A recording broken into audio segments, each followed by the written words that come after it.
ಓಂ ನಮಃ ಸಿದ್ಧೇಭ್ಯಃ.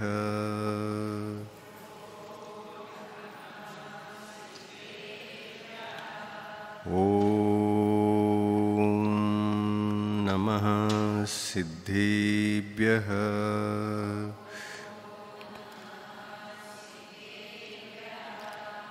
ಓಂ ನಮಃ ಸಿದ್ಧೇಭ್ಯಃ.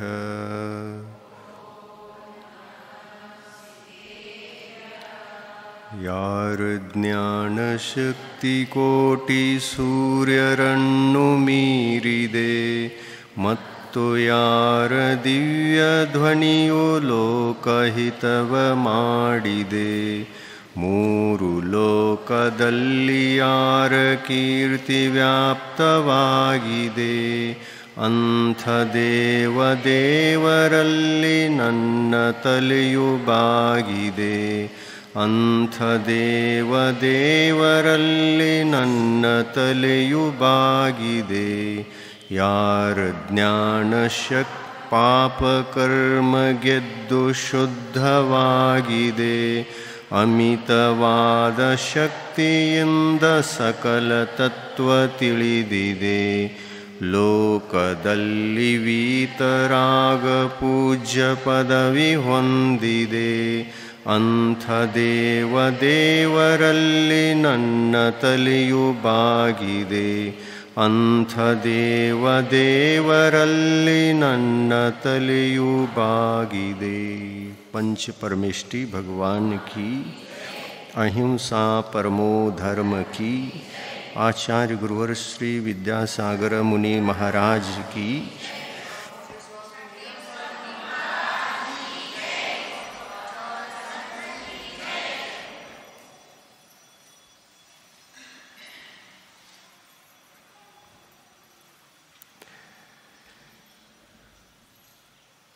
ಮೋಕ್ಷ ಮಾರ್ಗದಲ್ಲಿ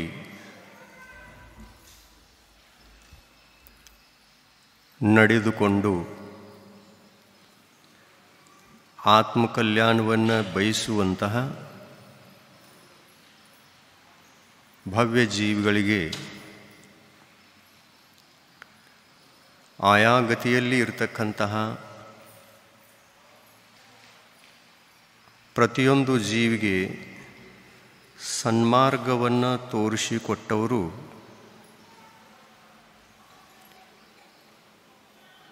ಈ ಮನುಷ್ಯ ಲೋಕದಲ್ಲಿ ಜನ್ಮ ತಾಳಿದಂತಹ ಕೇವಲಿ ಭಗವಂತರು, ತೀರ್ಥಂಕರು.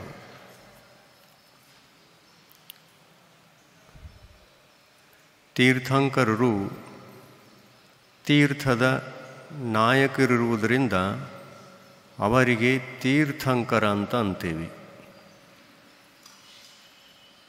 ತೀರ್ಥಂ ಕರೋತಿ ಇತಿ ತೀರ್ಥಂಕರ. ಯಾರು ತೀರ್ಥವನ್ನು ತಾವು ತಮ್ಮ ಜೀವನದಲ್ಲಿ ಅಳವಡಿಸಿಕೊಂಡು, ತೀರ್ಥ ಅಂದರೆ ಧರ್ಮ, ರತ್ನತ್ರಯ ಸ್ವರೂಪವಾದ ಧರ್ಮ, ಅದನ್ನು ತಮ್ಮ ಬದುಕಿನಲ್ಲಿ ಅಳವಡಿಸಿಕೊಂಡು ಪರರಿಗೂ ಅದರ ಸ್ವರೂಪವನ್ನು ತಿಳಿಸಿ ಆತ್ಮಕಲ್ಯಾಣ, ಸಂಸಾರ ಪರಿಭ್ರಮಣ, ಬಾರಿ ಬಾರಿಗೂ ಜನ್ಮ ಮರಣಗಳ ಈ ಚಕ್ರ ಹೇಗೆ ನಿಂತು ಜೀವನಿಗೆ ಆತ್ಮಕಲ್ಯಾಣವಾಗಬಹುದೋ ಆ ಒಂದು ಸನ್ಮಾರ್ಗವನ್ನು ತೀರ್ಥಂಕರರು ತೋರಿಸಿಕೊಟ್ಟಿದ್ದಾರೆ. ಆ ಸನ್ಮಾರ್ಗದಲ್ಲಿ ನಡೆಯುವಂತಹ ಭಕ್ತಿಭಾವ ಯಾವ ಜೀವಿಗಳಿಗೆ ಇದೆ, ಆ ಜೀವಿಗಳು ಅದನ್ನು ಅನುಸರಿಸಿಕೊಂಡು ತಮ್ಮನ್ನು ಈ ಸಂಸಾರದಿಂದ ಮುಕ್ತಗೊಳಿಸಿಕೊಂಡು ಪರಮಾತ್ಮ ಪದವಿಯನ್ನು ಪಡಿತಾರೆ. ಅದರಲ್ಲಿ ವಿಶೇಷವಾಗಿ ತೀರ್ಥಂಕರರು ಉಪದೇಶವನ್ನು ನೀಡಿದ್ದಾರೆ ಅಂತಂದರೆ ಮನುಷ್ಯಗತಿಯ ಮನುಷ್ಯರಿಗೆ ವಿಶೇಷ ಉಪದೇಶ ಅವರದ್ದು ಆಗಿದೆ. ಯಾಕೆ ಆಗಿದೆ ಅಂತಂದರೆ, ಮನುಷ್ಯರೇ ವಿಶೇಷವಾಗಿ ಧರ್ಮವನ್ನು ಪರಿಪಾಲಿಸಿ ಅದರ ಫಲವನ್ನು ಸಂಪೂರ್ಣವಾಗಿ ಪಡೆಯುವಂತಹ ಶಕ್ತಿ ಮನುಷ್ಯಗತಿಯ ಮನುಷ್ಯರಿಗೆ ಇದೆ. ಆದ್ದರಿಂದ ಮನುಷ್ಯರಿಗೆ ವಿಶೇಷವಾದ ಉಪದೇಶ ತೀರ್ಥಂಕರ ಭಗವಂತರು ಮಾಡಿದ್ದಾರೆ. ಮನುಷ್ಯರು ಏಕಕಾಲಕ್ಕೆ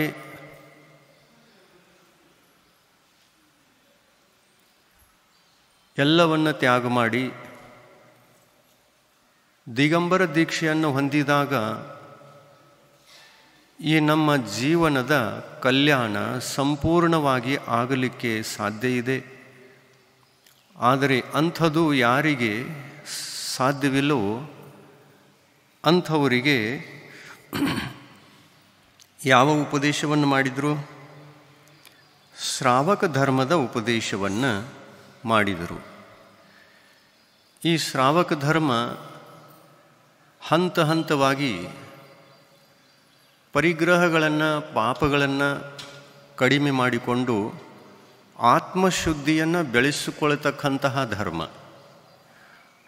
ಆತ್ಮಶುದ್ಧಿಯನ್ನು ಬೆಳೆಸಿಕೊಳ್ಳುವುದು ಹಂತ ಹಂತವಾಗಿ ಆಗಲಿಕ್ಕೆ ಸಾಧ್ಯ. ಆದ್ದರಿಂದ ಅಸಮರ್ಥ ಜೀವಿಗಳಿಗೆ ಶ್ರಾವಕ ಧರ್ಮವನ್ನು ಉಪದೇಶಿಸಿದರು. ಅದಕ್ಕೆ ಶ್ರಾವಕರಲ್ಲಿ 3 ಭೇದಗಳನ್ನು ಮಾಡಿ ಆಯಾ ಶ್ರಾವಕರ ಸ್ವರೂಪವನ್ನು ಕೂಡ ತಿಳಿಸಿಕೊಟ್ರು. 3 ಭೇದಗಳು ಯಾವುವು? ಶ್ರಾವಕರಿಗೆ ಇರುವಂತಹ 3 ಭೇದಗಳು ಬಂದಿತ್ತಲ್ಲ ಹಿಂದಿನ ಪ್ರವಚನಗಳಲ್ಲಿ. ಪಾಕ್ಷಿಕ ಶ್ರಾವಕ, ನೈಷ್ಠಿಕ ಶ್ರಾವಕ ಮತ್ತು ಸಾಧಕ ಶ್ರಾವಕ. ಪಾಕ್ಷಿಕ ಶ್ರಾವಕನ ಸ್ವರೂಪ ಏನಿದೆ ಅಂತಂದರೆ, ಧರ್ಮದ ಪಕ್ಷವನ್ನು ಸ್ವೀಕಾರ ಮಾಡಿದಂತಹ ಶ್ರಾವಕನಿಗೆ ಪಾಕ್ಷಿಕ ಶ್ರಾವಕ ಅಂತಾರೆ.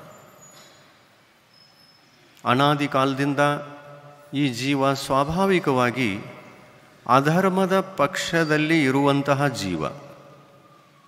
ಅಧರ್ಮದ ಪಕ್ಷದಲ್ಲಿ ಇರುವಂತಹ ಜೀವಿಗೆ ಧರ್ಮದ ಪಕ್ಷಕ್ಕೆ ಬರಬೇಕು ಅಂತಂದರೆ ಆ ಧರ್ಮದ ಸ್ವಲ್ಪ ಆದರೂ ಸ್ವರೂಪವನ್ನು ಅರ್ಥ ಮಾಡಿಕೊಂಡು ಅದರ ಬಗ್ಗೆ ಅನುರಾಗವನ್ನು ತಾಳಬೇಕು. ಆ ಅನುರಾಗವನ್ನು ತಾಳಬೇಕು ಅಂತಂದರೆ ಏನು ವಿಚಾರಿಸಬೇಕು, ಏನು ಮಾಡಬೇಕು? ಅನುರಾಗ ತಾಳಬೇಕು ಅಂತಂದರೆ ನನಗೆ ಆತ್ಮ ಕಲ್ಯಾಣ ಬೇಕು ಅನ್ನುವಂತಹ ವಿಚಾರ ಅಗತ್ಯ. ನನಗೆ ಆತ್ಮ ಕಲ್ಯಾಣ ಬೇಕು ಅನ್ನುವಂತಹ ವಿಚಾರ ಅಗತ್ಯ ಅಂದ ಮೇಲೆ ನಾವು ಬಾರಿ ಬಾರಿಗೂ ಯಾವಾಗ ಎಂಥ ಯಾವ ಧರ್ಮವನ್ನು ಮಾಡಿದರೂ ಆತ್ಮ ಕಲ್ಯಾಣಕ್ಕಾಗಿ ಮಾಡಬೇಕು, ನನ್ನ ಆತ್ಮ ಚತುರ್ಗತಿಗಳಿಂದ ಮುಕ್ತನಾಗಿ ಭಗವಂತನಾಗಲಿ ಅನ್ನುವಂತಹ ಅನುರಾಗ, ದಯಾಭಾವ, ತಮ್ಮದೇ ಆಗಿರತಕ್ಕಂಥ ಆತ್ಮನ ಮೇಲೆ ದಯಾಭಾವನೆಯನ್ನು ತಾಳಿ ಅದನ್ನು ಸಾಕಾರಗೊಳಿಸುವಂತಹ ಕಾರ್ಯ ಮಾಡಬೇಕು. ಇದನ್ನು ಮಾಡ್ತೇವೆ ಅಂತಂದರೆ ನಿಶ್ಚಿತ ನಾವು ನಮ್ಮ ಆತ್ಮ ಕಲ್ಯಾಣವನ್ನು ಎಂದಿಲ್ಲ ನಾಳೆ ಎಂದಾದರೂ ಒಂದು ಭವಕ್ಕೆ ಹೋಗಿ ಈ ಆತ್ಮನನ್ನು ಸುಖಿಯನ್ನಾಗಿ ಮಾಡಬಹುದು. ಅದಕ್ಕೆ ಪಾಕ್ಷಿಕ ಶ್ರಾವಕನ ಸ್ವರೂಪವನ್ನು ಯಾವ ಥರದಲ್ಲಿ ತಿಳಿಸ್ತಾರೆ ಅಂತಂದರೆ, ಪಾಕ್ಷಿಕ ಅಂದರೆ ಪಕ್ಷವನ್ನು ಧರಿಸಿದವನೇ ಪಾಕ್ಷಿಕ. ಈಗ ಹೇಗೆ ನೀವು ನಿಮ್ಮ ಸಾಂಸಾರಿಕ ರಾಜಕೀಯ ಕ್ಷೇತ್ರಗಳಲ್ಲಿ ಪಕ್ಷ ಅಂತಂತಾರಲ್ಲ, ಒಂದು BJP ಪಕ್ಷ, ಒಂದು ಕಾಂಗ್ರೆಸ್ ಪಕ್ಷ ಇದೆಯಲ್ಲ, ಅದರಲ್ಲಿ ಯಾವುದು ಒಳ್ಳೆಯದೋ ಆ ಪಕ್ಷಕ್ಕೆ ಸೇರಿ ನೀವು ದೇಶ ಕಲ್ಯಾಣದ ವಿಷಯವನ್ನು ವಿಚಾರಿಸ್ತೀರ.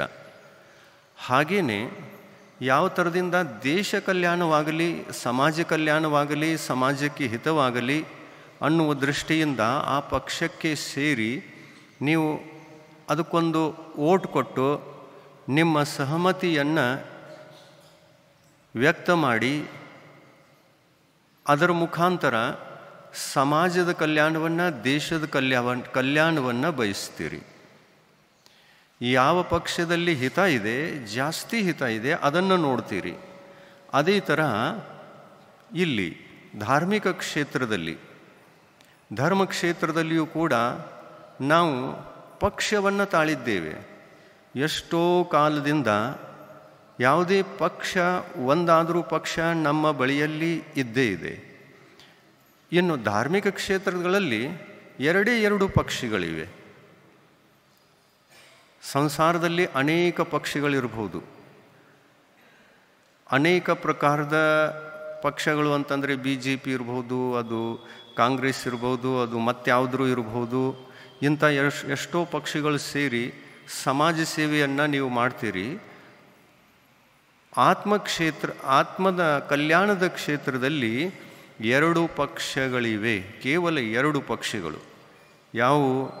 ಒಂದು ಅಧರ್ಮದ ಪಕ್ಷ, ಇನ್ನೊಂದು ಧರ್ಮದ ಪಕ್ಷ. ಧರ್ಮ ಅಧರ್ಮ ಈ ಎರಡು ಪಕ್ಷಗಳಲ್ಲಿ ನಾವು ನಮ್ಮ ಶ್ರದ್ಧೆಯ ಅನುಸಾರ, ನಮ್ಮ ನಂಬಿಕೆಯ ಅನುಸಾರ, ನಮ್ಮ ಒಂದು ರುಚಿಯ ಅನುಸಾರ ಆ ಪಕ್ಷವನ್ನು ಸ್ವೀಕಾರ ಮಾಡ್ತೀವಿ. ಸಂಸಾರದಲ್ಲಿ ಯಾವ ಜೀವಿಗಳಿಗೆ ಇನ್ನೂ ಧರ್ಮದ ಸ್ವರೂಪ ಗೊತ್ತಾಗಿಲ್ಲವೋ ಅಂಥ ಜೀವಿಗಳು ಯಾವ ಪಕ್ಷದಲ್ಲಿರ್ತಾರೆ? ಧರ್ಮ ಪಕ್ಷ ಅಥವಾ ಅಧರ್ಮ ಪಕ್ಷ? ಅಧರ್ಮ ಪಕ್ಷದಲ್ಲಿ ಇರ್ತಾರೆ. ಅಧರ್ಮದ ಪಕ್ಷದಲ್ಲಿ ಇರುವಂತಹ ಜೀವಿಗಳಿಗೆ ಅಧರ್ಮದ ಪಕ್ಷ ಇದೆ ಅಂತಂದರೆ ಅಜ್ಞಾನ ಕಾರಣದಿಂದ ಇದೆ ಅಂತ ಹೇಳ್ಬೋದು. ಅಜ್ಞಾನ ಇಲ್ಲ, ಅದರ ಬಗ್ಗೆ ತಿಳುವಳಿಕೆ ಇಲ್ಲ. ನಾನು ಯಾರು, ನನ್ನ ಆತ್ಮ ಯಾವುದು, ನನಗೆ ನಿಜವಾದ ಸುಖ ಸಿಗುವಂತಹ ಸನ್ಮಾರ್ಗ ಯಾವುದು, ಇಂಥ ಒಂದು ಜ್ಞಾನ ಇಲ್ಲದೇ ಇರುವ ಕಾರಣ ನಾವು ಅಜ್ಞಾನ ಪಕ್ಷದಲ್ಲಿದ್ದು ಅಜ್ಞಾನ ಪಕ್ಷಕ್ಕೇನೆ ನಂಬುತ್ತಾ ಬಂದಿದ್ದೇವೆ. ಇದು ಎಂದಿನಿಂದ ಆಗ್ತಾ ಇದೆ? ಇದು ಅನಾದಿ ಕಾಲದಿಂದ ಆಗ್ತಾ ಇದೆ. ಇದೇ ಸಂಸಾರ. ಸಂಸಾರ ಮಾರ್ಗ ಅಂದರೆ ಏನು? ಅಜ್ಞಾನದ ಪಕ್ಷದಲ್ಲಿ ನಡೆಯುವುದೇ ಸಂಸಾರದ ಮಾರ್ಗ. ಈ ಮಾರ್ಗದಲ್ಲೂ ಕೂಡ ನಾವು ಹೋಗ್ತಿರ್ತೇವೆ. ಹೋಗುವಾಗ ಯಾರಾದರೂ ನಮಗೆ ಹಿತವನ್ನುಂಟು ಮಾಡತಕ್ಕಂಥ ಹಿತೈಷಿಗಳು, ತೀರ್ಥಂಕರು, ಭಗವಂತರು, ಸಾಧು ಸಂತರು ಸಿಕ್ಕರು ಅಂತಂದರೆ ಅವರಿಂದ ಜ್ಞಾನೋದಯವಾಗಲಿಕ್ಕೆ ಪ್ರಾರಂಭ ಆಗುತ್ತೆ. ಅವರಿಂದ ತಿಳುವಳಿಕೆ ಬರ್ತದೆ. ಎರಡು ಪ್ರಕಾರದ ಪಕ್ಷಗಳಿವೆ. ಆತ್ಮ ಪಕ್ಷದಲ್ಲಿ ಇರಬೇಕು ಅನ್ನುವಂತಹ ಪರಿಜ್ಞಾನ ಇರಲಿಲ್ಲ. ಆದ್ದರಿಂದ ಆತ್ಮಪಕ್ಷ ಯಾವುದು ಅನ್ನುವಂತಹ ತಿಳಿಯುವ ಯೋಗ ತೀರ್ಥಂಕರಿಂದಲೋ ಅಥವಾ ಮುನಿಗಳಿಂದಲೋ ಆಚಾರ್ಯ ಪರಮಿಷ್ಠಿಗಳಿಂದಲೋ ಯಾರಿಂದಲೋ ನಮಗೆ ಗೊತ್ತಾಯಿತು ಅನ್ನುವಾಗ ಪಕ್ಷ ಪರಿವರ್ತನೆಯನ್ನು ಮಾಡಿಕೊಳ್ತೀವೋ ಅಥವಾ ಇಲ್ಲ? ಮಾಡಿಕೊಳ್ಳಲೇಬೇಕಲ್ಲ. ಹಿತ ಯಾರದು? ನಮ್ಮದು. ನಾವು ಬೇರೆಯವರಿಗಾಗಿ ಇಲ್ಲಿ ಪಕ್ಷ ಪರಿವರ್ತನೆಯನ್ನು ಮಾಡಿಕೊಳ್ಳಲ್ಲ. ಸಂಸಾರ ಕ್ಷೇತ್ರಗಳಲ್ಲಿ ನಾವು ನಮ್ಮ ಹಿತವನ್ನು ನೋಡ್ತೇವೆ, ಪರರ ಹಿತವನ್ನು ನೋಡ್ತೇವೆ. ಆದರೆ ಇಲ್ಲಿ ಧರ್ಮಕ್ಷೇತ್ರದಲ್ಲಿ ಏನು ಹೇಳೋದು ಅಂತಂದರೆ, ನಾವು ಪರರ ಹಿತವನ್ನು ನೋಡುವುದಕ್ಕಿಂತ ಮುಂಚಿತವಾಗಿ ಸ್ವಂತದ ಹಿತವನ್ನು ನೋಡಿಕೊಳ್ಳಬೇಕು ಅಂತ. ಅದಕ್ಕೊಂದು ಸೂತ್ರವನ್ನು ಕೊಡ್ತಾರೆ.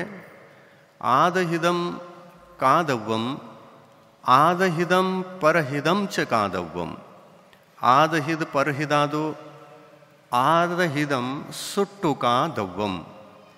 ಈ ಸೂತ್ರ ಜಿನೇಂದ್ರ ಭಗವಂತರಿಂದ ಹೇಳಲ್ಪಟ್ಟಿರ್ತಕ್ಕಂಥ ಸೂತ್ರವನ್ನು ಆಚಾರ್ಯ ಪರಮಿಷ್ಠಿಗಳು ತಮ್ಮ ಶಾಸ್ತ್ರಗಳಲ್ಲಿ ಬರೆದಿಟ್ಟಿದ್ದಾರೆ. ಭಗವಂತರ ಸಂದೇಶ ಏನಿದೆ ಅಂತಂದರೆ, ನಾವು ಪರರ ಹಿತಕ್ಕಾಗಿ ಪಕ್ಷ ಪರಿವರ್ತನೆಯನ್ನು ಮಾಡಿಕೊಳ್ಳಬೇಕೋ ಅಥವಾ ಸ್ವಹಿತಕ್ಕಾಗಿ ಅನ್ನುವಂತಹ ಪ್ರಶ್ನೆ ಬಂತು. ಆ ಪ್ರಶ್ನೆ ಬಂದಾಗ ಇದಕ್ಕೆ ಸರಿಯಾದ ಉತ್ತರವನ್ನು ಯಾವ ರೀತಿಯಲ್ಲಿ ಉತ್ತರಿಸಬೇಕು? ಪಕ್ಷ ಪರಿವರ್ತನೆ ಅಂದರೆ ಅಧರ್ಮದ ದಾರಿಯನ್ನು ಬಿಟ್ಟು ಧರ್ಮದ ದಾರಿಗೆ ಬರಬೇಕು. ಅಧರ್ಮ ಅಂದರೆ ಹಿಂಸೆ, ಧರ್ಮ ಅಂದರೆ ಅಹಿಂಸೆ. ಅಧರ್ಮ ಅಂದರೆ ಮಿಥ್ಯಾದರ್ಶನ, ಮಿಥ್ಯಾಜ್ಞಾನ, ಮಿಥ್ಯಾಚಾರಿತ್ರ ಅನ್ನುವಂತಹ ಉನ್ಮಾರ್ಗ, ಅದು ಹಿಂಸಾತ್ಮಕವಾಗಿರತಕ್ಕಂಥದ್ದು. ಮತ್ತು ಸಮ್ಯಕ್ ದರ್ಶನ, ಸಮ್ಯಕ್ ಜ್ಞಾನ, ಸಮ್ಯಕ್ ಚಾರಿತ್ರ ಇದು ಸನ್ಮಾರ್ಗ, ಇದು ಅಹಿಂಸಾತ್ಮಕವಾಗಿರತಕ್ಕಂಥದ್ದು. ಒಂದು ಹಿಂಸಾತ್ಮಕ ಪಕ್ಷ, ಇನ್ನೊಂದು ಅಹಿಂಸಾತ್ಮಕ ಪಕ್ಷ. ಸಂಸಾರದಲ್ಲಿ ನಡೆಯುವಂತಹ ಜೀವ ಹಿಂಸಾತ್ಮಕವಾಗಿರ್ತಕ್ಕಂತಹ ಉನ್ಮಾರ್ಗದ ಮೇಲೆ ನಡೀತಿರ್ತಾನೆ. ಇನ್ನು ನಮಗೆ ಸನ್ಮಾರ್ಗ ಯಾವುದು ಅನ್ನುವಂಥದ್ದು ಗೊತ್ತಾದಾಗ ಆ ಸನ್ಮಾರ್ಗದ ಬಗ್ಗೆ ಅನುರಾಗವನ್ನು ತಾಳಿ ಆ ಸನ್ಮಾರ್ಗದಲ್ಲಿ ನಡೆಯಲಿಕ್ಕೆ ಪ್ರಯತ್ನ ನಾವು ಪಡ್ತೀವೋ ಅಥವಾ ಇಲ್ಲ? ನಿಶ್ಚಿತ, ಖಂಡಿತವಾಗಿ ನಮ್ಮ ಹಿತಕ್ಕೆ ಯಾವುದು ಬೇಕೋ ಅದನ್ನು ತಿಳಿದುಕೊಂಡು ಅದನ್ನು ಅನುಸರಿಸಲಿಕ್ಕೆ ಅವಶ್ಯವಾಗಿ ನಾವು ಅಪೇಕ್ಷೆಯನ್ನು ಪಡ್ತೀವಿ. ಇಂಥ ಒಂದು ಸಂದರ್ಭದಲ್ಲಿ ಈ ಸೂತ್ರ ನಮಗೆ ನೆನಪಿನಲ್ಲಿ ಬರಬೇಕು. ಏನು ಹೇಳಿದರು ಅಂತಂದರೆ, ಪರರ ಕಲ್ಯಾಣವನ್ನು ಮಾಡುವುದಕ್ಕಿಂತ ಮುಂಚಿತ ಯಾರ ಕಲ್ಯಾಣ ಮಾಡಬೇಕು? ಸ್ವಕಲ್ಯಾಣ, ಸ್ವಂತದ ಕಲ್ಯಾಣವನ್ನು ಮಾಡಬೇಕು ಅಂತ ಹೇಳ್ತಾರೆ. ಸ್ವಂತದ ಕಲ್ಯಾಣ ಅಂದರೆ ಯಾರ್ದು? ಶರೀರದ್ದೋ ಅಥವಾ ಆತ್ಮಂದೋ? ಆತ್ಮನದು. ಆತ್ಮ ಮುಖ್ಯ. ಮೋಕ್ಷಕ್ಕೆ ಹೋಗುವುದು ಶರೀರವೋ ಅಥವಾ ಆತ್ಮ? ಆತ್ಮ. ಆತ್ಮನ ಕಡೆಗೆ ಲಕ್ಷ್ಯ ಕೊಟ್ಟು ನನ್ನ ಆತ್ಮ ಅನಾದಿ ಕಾಲದಿಂದ ಅಜ್ಞಾನದ ವಶವಾಗಿ ಇದು ಸಂಸಾರದಲ್ಲಿ ಸುತ್ತಾ ಇದೆ. 4 ಗತಿಗಳಲ್ಲಿರತಕ್ಕಂತಹ ಸುಖ ದುಃಖಗಳನ್ನು ಅನುಭವಿಸಿ ಇದಕ್ಕೊಂದು ಯಾವುದೂ ಅಂತ್ಯ ಇಲ್ಲ, ಈ ದುಃಖಕ್ಕೆ ಅಂತ್ಯ ಇಲ್ಲ, ಈ ಒಂದು ಮಿಥ್ಯಾ ಮಾರ್ಗಕ್ಕೆ ಅಂತ್ಯವಿಲ್ಲ ಅಂತ ತಿಳಿದು ಬಂದಾಗ ಅದನ್ನು ತ್ಯಾಗ ಮಾಡಿ ಸನ್ಮಾರ್ಗವನ್ನು ಗುರುತಿಸಿ ಆ ಸನ್ಮಾರ್ಗದಲ್ಲಿ ನಡೆಯತಕ್ಕಂತಹ ಭಾವಗಳು ಉತ್ಪನ್ನವಾದಾಗ ಚಿಂತನೆ ಮಾಡಿಕೊಳ್ಳುತ್ತಾನೆ. ಈ ಚಿಂತನೆಯನ್ನು ಮಾಡಿಕೊಳ್ಳದೆ ಪಕ್ಷ ಪರಿವರ್ತನೆ ಸಾಧ್ಯ ಇದೆಯೇನು? ಚಿಂತನೆ ಮಾಡಿಲ್ಲ ಅಂತಂದರೆ ಪಕ್ಷ ಪರಿವರ್ತನೆ ಸಾಧ್ಯ ಇದೆಯೇನು? ಸಾಧ್ಯ ಇಲ್ಲ.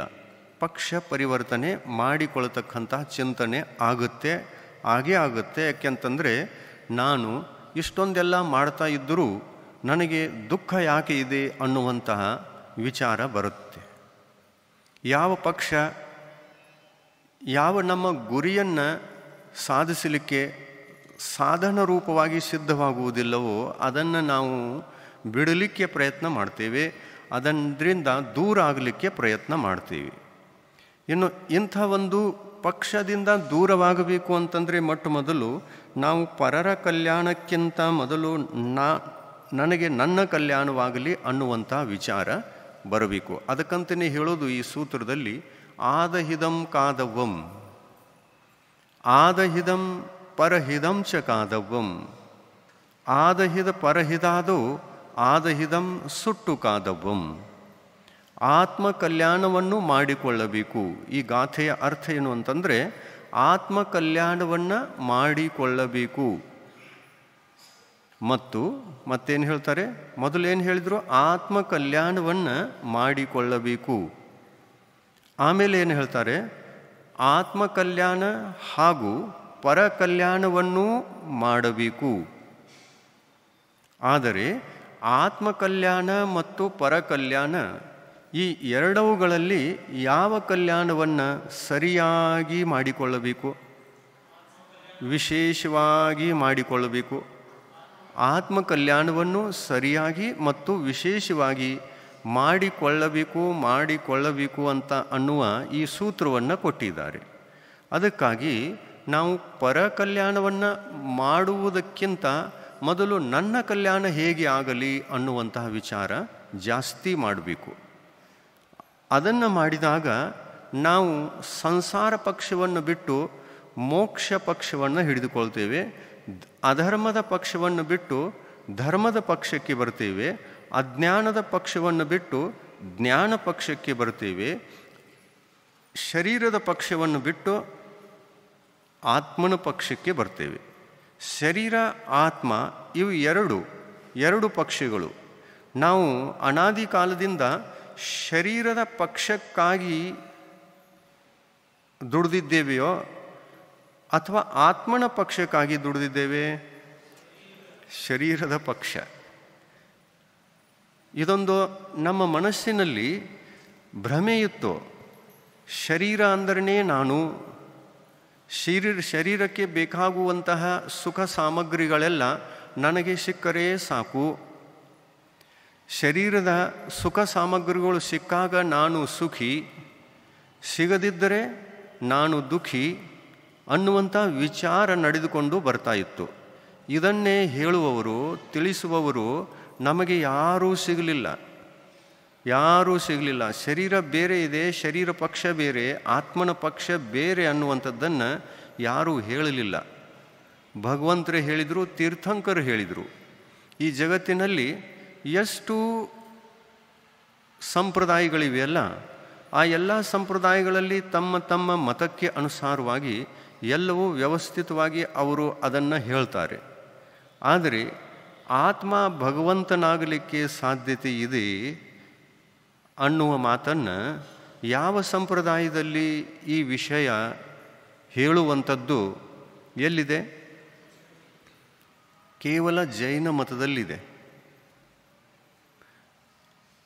ಅದರಲ್ಲೂ ಕೂಡ ಮತ್ತೆ ಒಳ ವಿಚಾರಗಳು ಬೇರೆ ಬೇರೆ ಆಗಿವೆ. ಸರಿಯಾಗಿ ತಿಳಿದುಕೊಳ್ಳದೇ ಇರುವ ಕಾರಣ ಒಳ ವಿಚಾರಗಳಲ್ಲಿ ಬೇರೆತನ ಅನ್ನುವಂಥದ್ದು ಇರಲೇಬೇಕು, ಇದ್ದಿರ್ತದೆ. ಇನ್ನು ಇದರಲ್ಲೂ ಕೂಡ ತೀರ್ಥಂಕರ ಭಗವಂತರು ಏನೋ ಚತುರ್ಥ ಕಾಲದಲ್ಲಿ ಹೇಳಿ ಹೋದರೂ ಅದರಲ್ಲೂ ನಮಗೆ ಸರಿಯಾದ ತಿಳುವಳಿಕೆ ಇರದೇ ಇರುವ ಕಾರಣ, ಸರಿಯಾದ ಚಿಂತನೆ, ತಿಳುವಳಿಕೆ, ಸರಿಯಾದ ತತ್ವಜ್ಞಾನ ಇಲ್ಲದೇ ಇರುವ ಕಾರಣ ಅದರಲ್ಲೂ ಕೂಡ ಭ್ರಮೆ. ಇನ್ನು ಯಾವ ಭ್ರಮೆ ಅಂತಂದರೆ, ಆತ್ಮ ಕಲ್ಯಾಣವಾಗಬೇಕಾದರೆ ದಿಗಂಬರ ಮುನಿ ದೀಕ್ಷೆಯನ್ನು ಪಡೆದೇ ಆಗ್ತದೆಯೋ ಅಥವಾ ವಸ್ತ್ರ ಸಹಿತನೂ ಆಗ್ತದೆಯೋ? ಇದು ವಸ್ತ್ರ ಸಹಿತನೂ ಮುಕ್ತಿಯನ್ನು ಪ್ರಾಪ್ತ ಮಾಡಿಕೊಳ್ಳಬಹುದೋ ಅಥವಾ ವಸ್ತ್ರರಹಿತ ಆಗಲೇಬೇಕೋ ಅನ್ನುವಂಥ ಸಂಶಯ. ಈ ಸಂಶಯಕ್ಕೆ ಪರಿಹಾರ ಎಲ್ಲಿ ತನಕ ಸಿಗುವುದಿಲ್ಲವೋ ಅಲ್ಲಿ ತನಕ ನಮಗೇನು ಅನ್ನಿಸ್ತದೆ? ಈ ವಸ್ತ್ರ ಉಪಕರಣ ಅಂತ ಅನ್ನಿಸ್ತದೆ. ಉಪಕರಣ ಅಂದರೆ ಪಿಂಚಿ, ಕಮಂಡ್ಲು, ಇದು ಉಪಕರಣ ಹೌದಲ್ಲ. ಪಿಂಚಿ ಧರ್ಮದ ರಕ್ಷಣೆಗಾಗಿ, ಅಹಿಂಸಾ ಧರ್ಮದ ರಕ್ಷಣೆಗಾಗಿ ಜೀವಗಳನ್ನು ರಕ್ಷಿಸಲಿಕ್ಕೆ ಪಿಂಚಿ ಬೇಕು. ಪಿಂಚಿ ಜೀವಗಳನ್ನು ರಕ್ಷಿಸ್ತದೆ. ಆದ್ದರಿಂದ ಇದಕ್ಕೆ ನಾವು ಉಪಕರಣ ಅಂತಂದೀವಿ. ಪಿಂಚಿ ಜೀವಿಗಳನ್ನು ರಕ್ಷಿಸಲಿಕ್ಕೆ ಸಾಧ್ಯ ಇಲ್ಲ ಅಂತನ್ನುವಾಗ ಮತ್ತು ಒಂದು ವೇಳೆ ಆ ಪಿಂಚಿಯಿಂದ ಜೀವಿಗಳ ಪ್ರಾಣ ಘಾತ ಆಗುವಂತಹ ಸಂದರ್ಭ ಇದೆ ಅಂದರೆ ಪಿಂಚಿಗೆ ಉಪಕರಣ ಅಂತ ಹೇಳ್ತಿದ್ರೇನು? ಏನು ಕೇಳ್ತಾ ಇದ್ದೀವಿ? ಆವಾಜ್ ತಿರುಗ್ತಾ ಇದೆ ಇವತ್ತು. ಏನು ಕೇಳ್ತಾ ಇದ್ದೀವಿ? ಪಿಂಚಿ ಉಪಕರಣ. ಯಾವ ಕಾರಣದಿಂದ ಉಪಕರಣ? ಪಿಂಚಿ ಉಪಕರಣ, ಅದು ಪರಿಗ್ರಹ ಅಲ್ಲ. ಯಾವ ದೃಷ್ಟಿಕೋನದಿಂದ ನಾವು ಹೇಳ್ತೀವಿ? ಜೀವ ರಕ್ಷಣೆ ಆಗ್ತಾ ಇದೆ, ಆದ್ದರಿಂದ ಉಪಕರಣ ಅಂತ ಹೇಳ್ತೀವಿ. ಒಂದು ವೇಳೆ ಪಿಂಚಿಯ ಮೂಲಕ ಜೀವ ಘಾತ ಆಗುವಂತಹ ವಸ್ತು ಅದು ಇರ್ತಿತ್ತು ಅಂತಂದರೆ ನಾವು ಅದಕ್ಕೆ ಪರಿಗ್ರಹ ಅಂತಿದ್ದೀವೋ ಅಥವಾ ಉಪಕರಣ ಅಂತಿದ್ದೀವಿ? ಪರಿಗ್ರಹ ಅಂತ ಅಂತಿದ್ದೀವಿ. ಪಿಂಚಿ ಒಂದು ವೇಳೆ ಪ್ರಾಣಿಗಳನ್ನು ರಕ್ಷಣೆ ಮಾಡಲಿಕ್ಕೆ ಸಾಧನ ಇರ್ತಿರಲಿಲ್ಲ ಅಂತಂದರೆ ಅದು ಪರಿಗ್ರಹವಾಗ್ತಿತ್ತು. ಕಮಂಡಲು ಯಾವುದಕ್ಕಾಗಿ? ಅದು ಕೂಡ ಉಪಕರಣ. ಅದರ ಹೆಸರು ಶೌಚೋಪಕರಣ. ಪಿಂಚಿ ಹೆಸರೇನು? ಸಂಯಮೋಪಕರಣ ಅಂತಂದರೆ ಕಮಂಡಲಕ್ಕೆ ನಾವು ಶೌಚೋಪಕರಣ ಅಂತೀವಿ. ಶೌಚೋಪಕರಣ ಅಂದರೆ ಶುಚಿಗಾಗಿ ಬಳಕೆಯಲ್ಲಿ ಬರುವಂತಹ ಉಪಕರಣ ಶೌಚೋಪಕರಣ. ಪಿಂಚಿ ಸಂಯಮವನ್ನು ರಕ್ಷಿಸಿಕೊಳ್ಳಲಿಕ್ಕೆ ಅದೊಂದು ಮಾಧ್ಯಮವಾಗಿರುವ ಕಾರಣ, ಆ ಒಂದು ಬಳಕೆಯಲ್ಲಿ ಬರುವ ಕಾರಣ ಅದನ್ನು ಸಂಯಮೋಪಕರಣ ಅಂತೀವಿ. ಆಮೇಲೆ ಶಾಸ್ತ್ರವನ್ನು ಕೂಡ ಮುನಿಗಳು ತೆಗೆದುಕೊಳ್ತಾರೆ. ಅದು ಯಾವ ಉಪಕರಣ? ಶಾಸ್ತ್ರ, ಜ್ಞಾನೋಪಕರಣ. ನೋಡಿ, ಉಪಕರಣಗಳು ಮುನಿಗಳ ಬದುಕಿನಲ್ಲಿ 3: ಜ್ಞಾನೋಪಕರಣ, ಶೌಚೋಪಕರಣ ಮತ್ತು ಸಂಯಮೋಪಕರಣ 3. ಇನ್ನು ವಸ್ತ್ರ ಯಾವ ಉಪಕರಣ?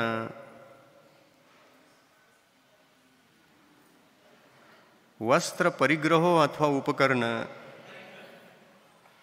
ಒಂದು ವೇಳೆ ನಾವು ತೀರ್ಥಂಕರರ ಪರಂಪರೆಯಲ್ಲಿ ನಡೆದುಕೊಂಡು ವಸ್ತ್ರವನ್ನು ಉಪಕರಣ ಅಂತ ಉಪಕರಣದ ಹೆಸರನ್ನು ಇಟ್ಟು ಅದನ್ನು ಬಳಕೆಯಲ್ಲಿ ತಂದುಕೊಳ್ತೇವೆ ಅಂದ ಮೇಲೆ, ನಾವು ಹೇಳಿದ ಮಾತ್ರಕ್ಕೆ, ಬಳಕೆಯಲ್ಲಿ ತಂದುಕೊಳ್ಳುವ ಮಾತ್ರಕ್ಕೆ, ಅದನ್ನು ಆ ಥರದಲ್ಲಿ ವಿಚಾರ ಮಾಡುವ ಮಾತ್ರದಿಂದ ವಸ್ತ್ರ ಉಪಕರಣ ಆಗಬಹುದೇನು? ವಸ್ತ್ರ ಉಪಕರಣ ಆಗಲಿಕ್ಕೆ ಸಾಧ್ಯ ಇಲ್ಲ. ಯಾಕೆ? ವಸ್ತ್ರದಿಂದ ಯಾವುದಾದರೂ ಧರ್ಮದ ರಕ್ಷಣೆ ಇದೆಯೇನು? ಇಲ್ಲ. ಸಮ್ಯಕ್ ದರ್ಶನ ರಕ್ಷಣೆ ಆಗ್ತದೇನು? ಇಲ್ಲ. ಜ್ಞಾನದ ರಕ್ಷಣೆ ಆಗ್ತಾ ಇದೆಯೇನು? ಇಲ್ಲ. ಜೀವಿಗಳ ರಕ್ಷಣೆ ಆಗ್ತಾ ಇದೆಯೇನು? ಇಲ್ಲ. ಸಂಯಮದ ರಕ್ಷಣೆ ಆಗ್ತಾ ಇದೆಯೇನು? ಇಲ್ಲ.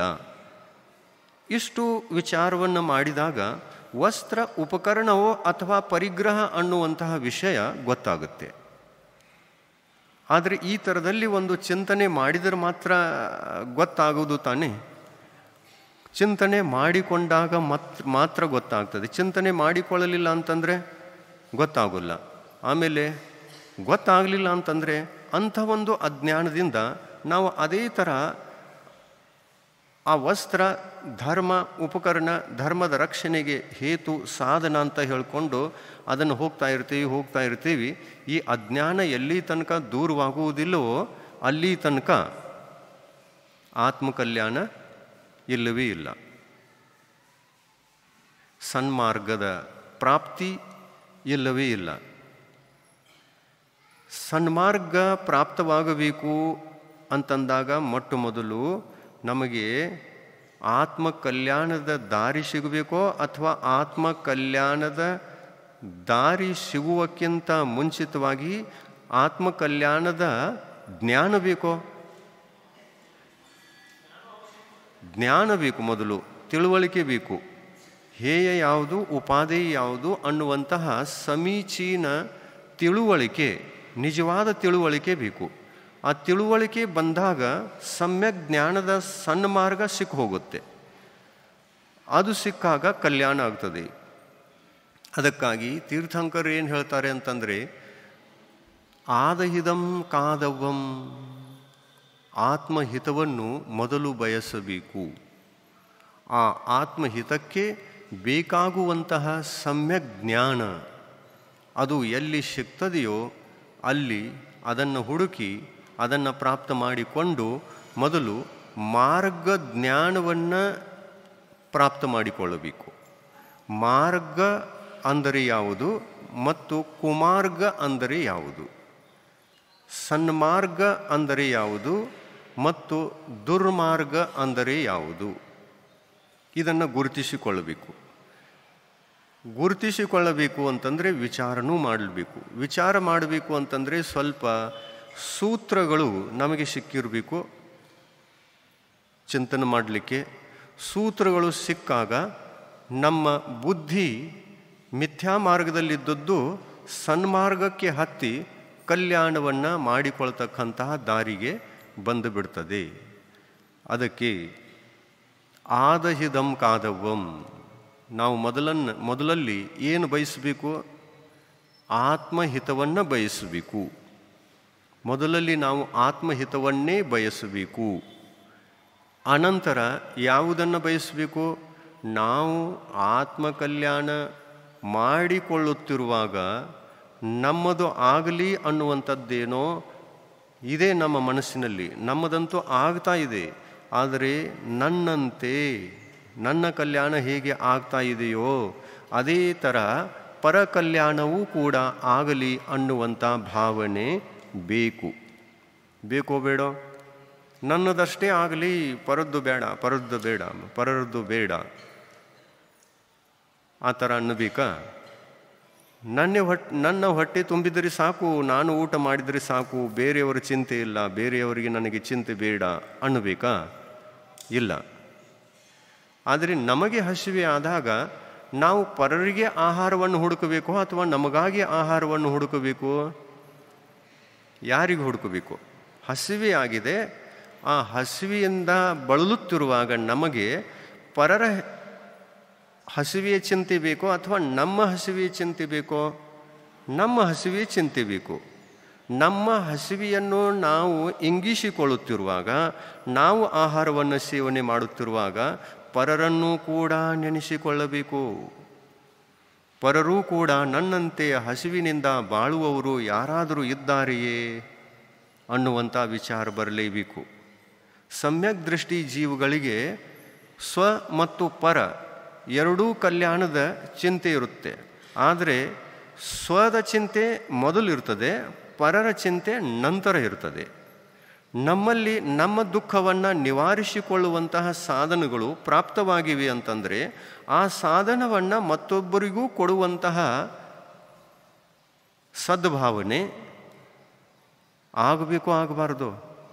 ಆಗಲಿಲ್ಲ ಅಂತಂದರೆ ಆಮೇಲೆ ಆ ಜೀವ ಸಮ್ಯಕ್ ದೃಷ್ಟಿ ಜೀವ ಅಲ್ಲವೇ ಅಲ್ಲ. ಏಕೆಂದರೆ ನಾನು ಸುಖಿ ಇರುವಾಗ ಪರರೂ ಕೂಡ ಸುಖಿಯಾಗಿರಲಿ ಅನ್ನುವಂತಹ ಜೀವದ ಹೆಸರೇ ಸಮ್ಯಕ್ ದೃಷ್ಟಿ ಜೀವ.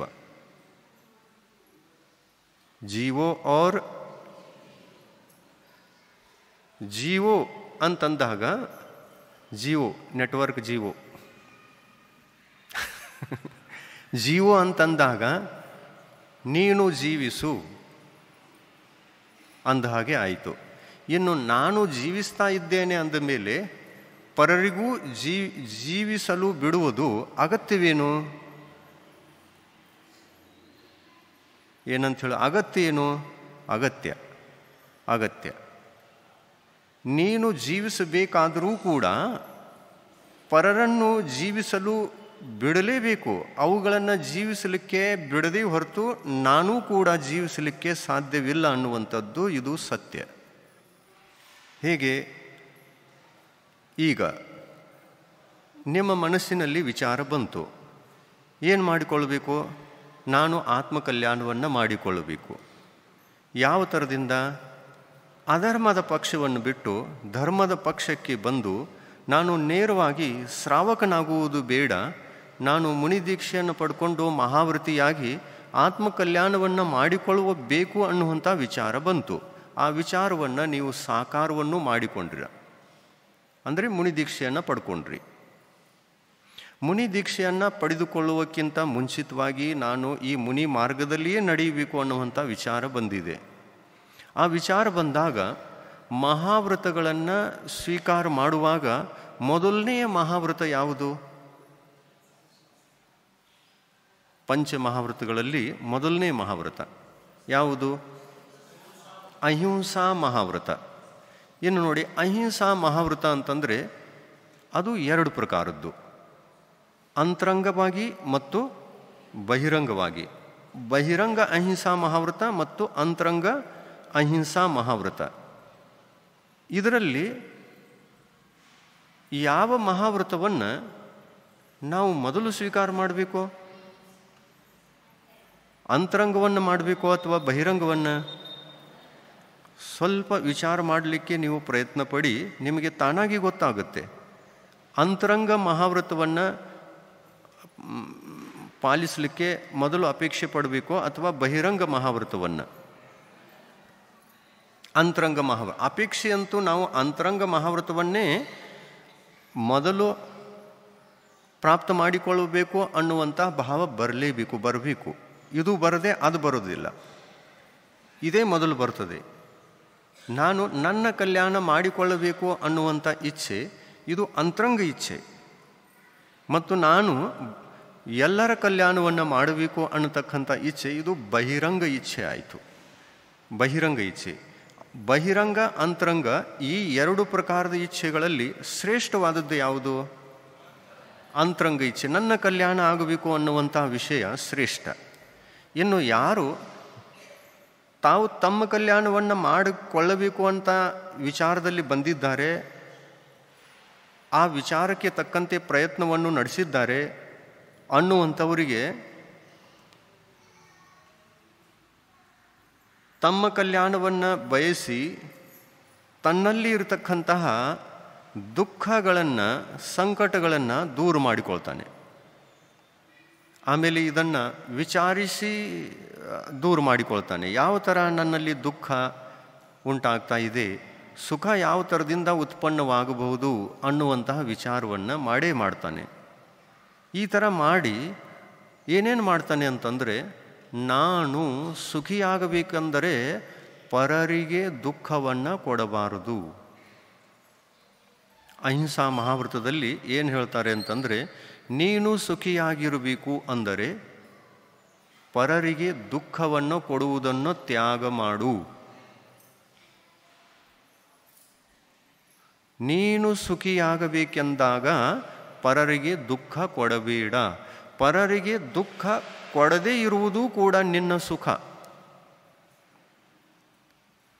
ಈ ಪೂಜಾ ಕಾಲದಲ್ಲಿ ಒಂದು ಭಜನೆ ಹೇಳ್ತಿರಲ್ಲ, ಪರರಿಗೆ ಏನು ಬರ್ತದೆಯಲ್ಲ, ಈಗ ಅಂದಿದ್ರಿ ಪೂಜನದಲ್ಲಿ ನಮ್ಗೆ ಕೇಳಿಸ್ತಾ ಇತ್ತು. ಹಾಂ, ಅದರಲ್ಲಿ ಏನು ಹೇಳ್ತಿದ್ರಿ ಅಂತಂದರೆ, ನಿನಗೆ ಪರೋಪಕಾರ ಮಾಡಲಿಕ್ಕೆ ಸಾಧ್ಯ ಇಲ್ಲ ಅಂತಂದರೆ ನಿನ್ನ ಉಪಕಾರವನ್ನು ನೀನು ಮಾಡಿಕೊಳ್ಳು. ಪರೋಪಕಾರ ಸಾಧ್ಯ ಇಲ್ಲ ಅಂತಂದರೆ ನಿನ್ನ ಕಲ್ಯಾಣವನ್ನು ನೀನಾದರೂ ಮಾಡಿಕೊಳ್ಳು. ಅಂದರೆ ಪರರಿಗೆ ಮುಳ್ಳಾಗಿ ವರ್ತಿಸಬೇಡ. ನೀನು ಪರರಿಗೆ ಹೂವಿನ ಮಾಲೆಯನ್ನು ಹಾಕಿ ಸತ್ಕಾರ ಮಾಡಲಿಕ್ಕೆ ಸಾಧ್ಯ ಇಲ್ಲ ಅಂತಂದಾಗ ನೀನು ಕನಿಷ್ಠ ಪಕ್ಷ ಬೇರೆಯವರಿಗೆ ಮುಳ್ಳಾಗಿ ನಿನ್ನ ಬದುಕಿನಲ್ಲಿ ನೀನು ಪರರಿಗೆ ವರ್ತಿಸಬೇಡ. ಈ ಥರದ್ದು ಭಜನೆ ಇದೆಯಲ್ಲ, ಅದು ಮುಳ್ಳಿಂದ ಮತ್ತು ಹೂವಿಂದ ಉದಾಹರಣೆ ಬಂದಿದೆ. हाँ, पुष्प नहीं बन सकते हैं तो कांटे बनकर मत रहना. ನೀನು ಪುಷ್ಪನಾಗಿ ಬಾಳಲಿಕ್ಕೆ ಸಾಧ್ಯವಿಲ್ಲ, ಪುಷ್ಪನಾಗಿ ಮತ್ತೊಬ್ಬರಿಗೆ ಸುಗಂಧವನ್ನು ಹಂಚಲಿಕ್ಕೆ ಸಾಧ್ಯ ಇಲ್ಲ, ಪುಷ್ಪನಾಗಿ ಕೋಮಲತನದಿಂದ ವರ್ತಿಸಲಿಕ್ಕೆ ಸಾಧ್ಯ ಇಲ್ಲ ಅಂತನ್ನುವಾಗ ನೀನು ಪರರಿಗೆ ಮುಳ್ಳಾಗಿ ವರ್ತಿಸಬೇಡ ಅಂತ ಹೇಳ್ತಾರೆ. ಇದನ್ನೇ ನಾವು ಈ ಅಹಿಂಸಾ ಮಹಾವೃತವನ್ನು ಸ್ವೀಕಾರ ಮಾಡುವಾಗ ವಿಚಾರ ಮಾಡ್ತೀವಿ ಅಂತಂದರೆ ಇದೇ ಅರ್ಥ ಅದರಲ್ಲಿದೆ.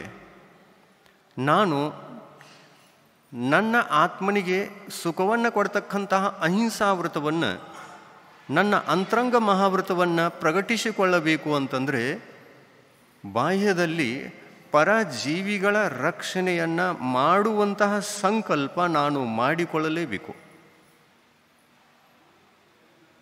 ಕೇವಲ ವಿಚಾರ ಮಾತ್ರದಿಂದ ನಾನು ಪರರಿಗೆ ದುಃಖ ಕೊಡೋದು ಬೇಡ ಅಂತೀವಿ ಅಷ್ಟೇ. ಪರರಿಗೆ ದುಃಖ ಕೊಡೋದು ಬೇಡ ಅಂತಂದರೆ ನಿಜಕ್ಕೂ ದುಃಖವನ್ನು ಕೊಡೋದು ಬೇಡ, ಈ ವಿಚಾರ ಮೊದಲು ಬರಬೇಕು. ಪರರಿಗೆ ನಾನು ಯಾವ ಥರದಿಂದ ದುಃಖವನ್ನು ಕೊಡ್ತಾ ಇದ್ದೇನೆ, ಇದು ಅನಾದಿ ಕಾಲದಿಂದ ನಡೆದಿದೆ. ಪಂಚ ಸ್ಥಾವರಕಾಯಿಕ ಜೀವಿಗಳ ಹಿಂಸೆ ನಮ್ಮಿಂದ ಪ್ರತಿ ಭವದಲ್ಲೂ ಎಲ್ಲಿ ಹೋದರೂ ಕೂಡ ಆಗಿದೆ.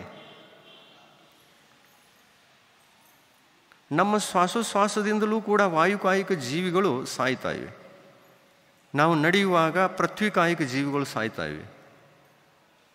ನಾವು ನೀರನ್ನು ಸೇವಿಸುವಾಗ ಜಲಕಾಯಿಕ ಜೀವಿಗಳು ಸಾಯ್ತಾ ಇವೆ. ನಾವು ಆಹಾರವನ್ನು ಮಾಡುವಾಗ ವನಸ್ಪತಿ ಕಾಯಿಕ ಜೀವಿಗಳು ಸಾಯ್ತಾ ಇವೆ. ಈ ಹಿಂಸೆಯನ್ನು, ಪರರಿಗೆ ಹಿಂಸೆಯನ್ನು ನಾವು ಯಾವ ಭವದಲ್ಲಿ ಮಾಡಿಲ್ಲ, ಪ್ರತಿಯೊಂದು ಭವದಲ್ಲಿ ಕೂಡ ಮಾಡ್ತಾ ಬಂದಿದ್ದೇವೆ. ಪರರಿಗೆ ಹಿಂಸೆ ಕೊಟ್ಟು ನಾನು ಜೀವಿಸಿದ್ದೇನೆ, ಇನ್ನು ಆ ಥರದಿಂದ ಜೀವಿಸುವಂತಹ ಅಪೇಕ್ಷೆ ನನ್ನಲ್ಲಿಲ್ಲ, ಜೀವಿಸುವಂಥ ಇಂಥ ಒಂದು ಕೆಟ್ಟ ಭಾವಗಳು ನನ್ನಲ್ಲಿಲ್ಲ, ಇನ್ನು ಅವುಗಳಿಗೆ ಪ್ರಾಣದಾನ ಕೊಡಬೇಕು, ಅವುಗಳನ್ನು ರಕ್ಷಿಸಬೇಕು ಅನ್ನುವಂಥ ಭಾವ ಬಂದು ಬಿಟ್ಟಿದೆ. ಅಂದ ಮೇಲೆ ನಾನು ಅಂತರಂಗದಿಂದ ಅಹಿಂಸಾ ಪಕ್ಷವನ್ನು ಸ್ವೀಕಾರ ಮಾಡಿ ಆ ಅಹಿಂಸಾ ಪಕ್ಷವನ್ನು ಧರ್ಮ ಅಂತ ಹೇಳಿ ಅದನ್ನು ನನ್ನ ಆಚಾರ ವಿಚಾರಗಳಲ್ಲಿ ಸಾಕಾರ ಮಾಡಿಕೊಳ್ಳಬೇಕು ಅಂತಂದಾಗ ಮತ್ತು ಸಾಕಾರ ಮಾಡಿಕೊಂಡಾಗ ಪರಜೀವಿಗಳ ರಕ್ಷಣೆ ಆತನಿಂದ ನಿಯಮದಿಂದ ಆಗ್ತದೆಯೋ ಅಥವಾ ಇಲ್ಲ? ಹಾಗೇ ಆಗ್ತದೆ. ಪಂಚಸ್ಥಾವರ ಕಾಯಿಕ ಜೀವಿಗಳ ರಕ್ಷಣೆಯನ್ನು ಮಾಡುವಂತಹ ಸಂಕಲ್ಪ ಇಲ್ಲದೇ ಇರತಕ್ಕಂತಹ ಜೀವಿ ಅವುಗಳಿಗೇನೋ ದುಃಖ ಕೊಡ್ಬೋದು. ಆದರೆ ಸಂಕಲ್ಪ ಇದೆ ಅನ್ನುವಂತಹ ಜೀವಿ ಆ ಸಂಕಲ್ಪವನ್ನು ಮಾಡಿದ್ದಾನೆ ಅಂತಂದರೆ ತನ್ನ ಕಲ್ಯಾಣಕ್ಕಾಗಿ ಮಾಡಿದ್ದಾನೆಯೋ ಅಥವಾ ಅವುಗಳ ಕಲ್ಯಾಣಕ್ಕಾಗಿ? ಅದರಲ್ಲಿ ತನ್ನ ಕಲ್ಯಾಣಕ್ಕಾಗಿಯೇ ಮಾಡಿಕೊಂಡಿದ್ದಾನೆ. ಈ ಪಾಪವನ್ನು ಮಾಡಲಿಲ್ಲ ಅಂತಂದರೆ ನನಗೆ ಕರ್ಮಗಳು ಕಟ್ಟುವುದಿಲ್ಲ. ಇನ್ನು ನನಗೆ ಕರ್ಮಗಳು ಕಟ್ಟುವುದಿಲ್ಲ ಅಂತಂದರೆ ಇದು ಯಾರ ಹಿತ? ನನ್ನ ಹಿತ. ಪರರ ಹಿತದಲ್ಲಿ ನನ್ನ ಹಿತ ಅಡಗಿಕೊಂಡಿದೆ. ಪರಹಿತವನ್ನು ಬಯಸಿದಾಗ ಅದರಲ್ಲಿ ನನ್ನ ಹಿತವೂ ಕೂಡ ನಿಯಮದಿಂದ, ನಿಸರ್ಗ ನಿಯಮದಿಂದ ಆಗಿಯೇ ಆಗುತ್ತದೆ ಅನ್ನುವಂತಹ ರಹಸ್ಯ ಅದರಲ್ಲಿದೆ. ಅದಕ್ಕಾಗಿ ತೀರ್ಥಂಕರರು ನಮ್ಮೆಲ್ಲರಿಗೆ ಕೊಟ್ಟಿರತಕ್ಕಂತಹ ಸಂದೇಶ, ಸಂಕ್ಷಿಪ್ತವಾದ ಜೈನ ಧರ್ಮ ಏನು ಅನ್ನುವಂತಹ ಸಂದೇಶ ಒಂದೇ ಲೈನ್ನಲ್ಲಿದೆ. ಬದುಕು ಮತ್ತು ಬದುಕಲುಗೊಡು, ಲೀವ್ ಆ್ಯಂಡ್ ಲೆಟ್ ಲೀವ್, ಜೀವೋ ಔರ್ ಜೀನೆ ದೋ.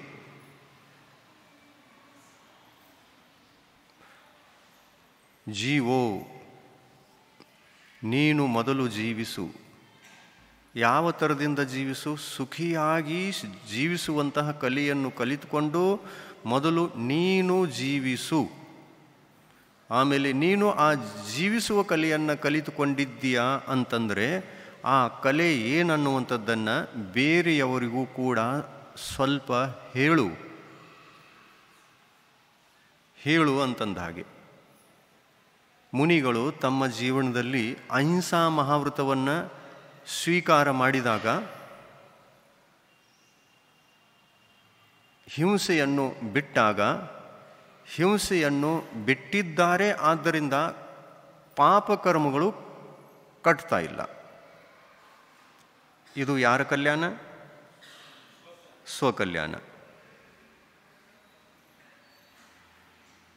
ಸ್ವಕಲ್ಯಾಣ. ನಮಗೆ ಪಾಪಕರ್ಮಗಳು ಕಟ್ತಾ ಇಲ್ಲ. ಯಾಕೆ ಕಟ್ತಾ ಇಲ್ಲ ಅಂದರೆ ನಾವು ಪರರಿಗೆ ಹಿಂಸೆಯನ್ನು ಕೊಡುತ್ತಾ ಇಲ್ಲ. ಆದ್ದರಿಂದ ಇದರಲ್ಲಿ ನಮ್ಮ ಕಲ್ಯಾಣ ಇದೆ. ನಾವು ಇಂಥ ಒಂದು ನಮ್ಮ ಕಲ್ಯಾಣ ಮಾಡಿಕೊಳ್ತಾ ಇರುವಾಗ ಪರರ ಕಲ್ಯಾಣ ತಾನಾಗಿಯೇ ಆಗ್ತಾ ಇದೆಯೋ ಅಥವಾ ಇಲ್ಲ? ಆಗ್ತಾ ಇದೆ. ನಾವು ನಮ್ಮ ಕಲ್ಯಾಣವನ್ನು ಮಾಡಿಕೊಳ್ಳುವಾಗ ಪರರ ಕಲ್ಯಾಣ ತಾನಾಗಿಯೇ ಆಗ್ತದೆ, ಮಾಡುವಂಥ ಅವಶ್ಯಕತೆ ಇಲ್ಲ.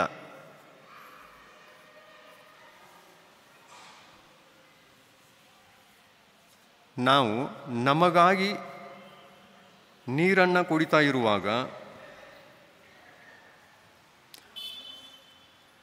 ನೀರಡಿಕೆ ಅನ್ನೋದು ತಾನಾಗಿ ಇಂಗಿ ಹೋಗ್ತಾ ಇದೆಯೋ ಅಥವಾ ಇಲ್ಲ? ಕುಡಿಯುವ ಕಾರ್ಯ ನಾವು ಮಾಡ್ತಾ ಇದ್ದೇವೆ, ಆದರೆ ನೀರಡಿಕೆ ತಾನಾಗಿ ಹೋಗ್ತಾ ಇದೆ. ಅದೇ ಥರ ನಾವು ನಮ್ಮ ಕಲ್ಯಾಣವನ್ನು ಮಾಡಿಕೊಳ್ತಾ ಇರುವಾಗ ಪರರ ಕಲ್ಯಾಣ ಆಗೇ ಆಗ್ತದೆ, ಮತ್ತು ಪರರ ಕಲ್ಯಾಣ ಆಗುತ್ತಿರುವಾಗ ನಮ್ಮ ಕಲ್ಯಾಣವೂ ಕೂಡ ಆಗ್ತಿರ್ತದೆ. ಎರಡೂ ಏಕಕಾಲಕ್ಕೆ ಆಗ್ತದೆ ಅನ್ನುವುದರಲ್ಲಿ ಯಾವ ಸಂಶಯನೂ ಇಲ್ಲ.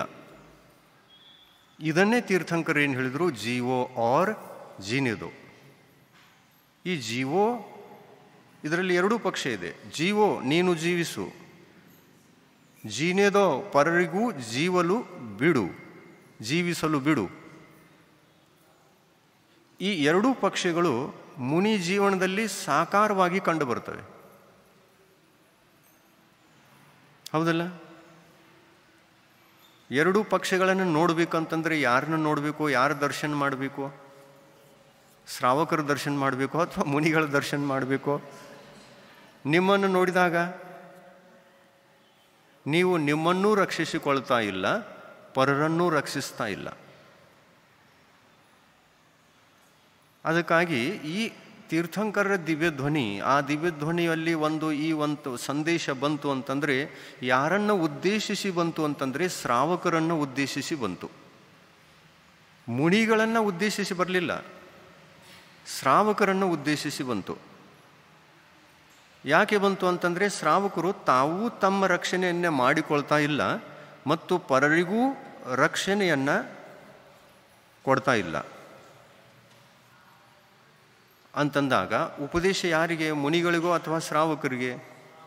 ನೀವು ಭಾಗ್ಯಶಾಲಿಗಳು, ನಮಗೇನು ಉಪದೇಶ ಕೊಟ್ಟಿಲ್ಲ ತೀರ್ಥಂಕರು ಉಪದೇಶ ಕೊಟ್ಟಿರೋದು ನಿಮಗಾಗಿ. ಜೀವೋ ಅವ್ರ ಜೀನಿದೋ ನಮ್ಗೆ ಹೇಳಲಿಲ್ಲ, ನಮಗಂತೂ ಸಾಕಾರ ಆಗಿದೆ. ನಮಗೆ ಹೇಳಿದರು, ಆದರೆ ಮುನಿ ಅವಸ್ಥೆಗಾಗಿ ಹೇಳಲಿಲ್ಲ, ಶ್ರಾವಕ ಅವಸ್ಥೆಯಲ್ಲಿ ಇದ್ದಾಗ ನಮ್ಮಂಥವ್ರಿಗೆ ಹೇಳಿದರು. ಜೀವೋ ಅವ್ರ ಜೀನಿದೋ ಈ ಒಂದು ಸಂದೇಶದಲ್ಲಿ ಸಂಪೂರ್ಣ ಜೈನ ಮುನಿಗಳ ಆಚರಣೆ ಕಂಡುಬರ್ತದೆ. ಅದರಂತೆ ಶ್ರಾವಕರೂ ಕೂಡ ಒಂದು ವ್ಯವಹಾರ ದೃಷ್ಟಿಕೋನದಿಂದ, ಒಂದು ವ್ಯವಹಾರದ ಬುದ್ಧಿಯಿಂದ ಇವರು ಕೂಡ ವಿಚಾರ ಮಾಡಬೇಕು. ಜೀವೋ ಅವ್ರ ಜೀನಿದು ಇವರು ಯಾವ ಥರದಲ್ಲಿ ವಿಚಾರ ಮಾಡಬೇಕು? ಪ್ರಾಣಗಳ ರಕ್ಷಣೆಯ ದೃಷ್ಟಿಕೋನದಿಂದ ವಿಚಾರ ಮಾಡ್ತೀರಿ ಅಂತಂದರೆ ಅದು ಸಾಧ್ಯವೇ ಇಲ್ಲ. ಇನ್ನು ಮಾಡ್ತೀರಿ ಅಂತಂದರೆ ತ್ರಸ ಜೀವಿಗಳ ರಕ್ಷಣೆಯ ದೃಷ್ಟಿಕೋನದಿಂದ ಮಾಡಬಹುದು, ಅದು ಕೂಡ ಏಕದೇಶ ಆಂಶಿಕವಾಗಿ ಮಾಡ್ತೀರಿ ಅಂತ ಹೇಳ್ಬೋದು. ಸ್ಥಾವರ ಕಾಯಿಕ ಜೀವಿಗಳು 5 ಪ್ರಕಾರ. ಅವುಗಳನ್ನು ನೀವು ರಕ್ಷಣೆ ಮಾಡಿಕೊಳ್ಳಲಿಕ್ಕೆ ಸಾಧ್ಯ ಇದೆ? ಇಲ್ಲ.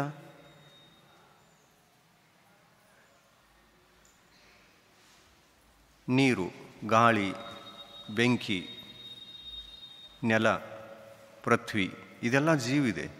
ವನಸ್ಪತಿ, ಸ್ಥಾವರ ಕಾಯಿಕ ಜೀವಿಗಳು. ಇವುಗಳನ್ನು ಹಿಂಸೆ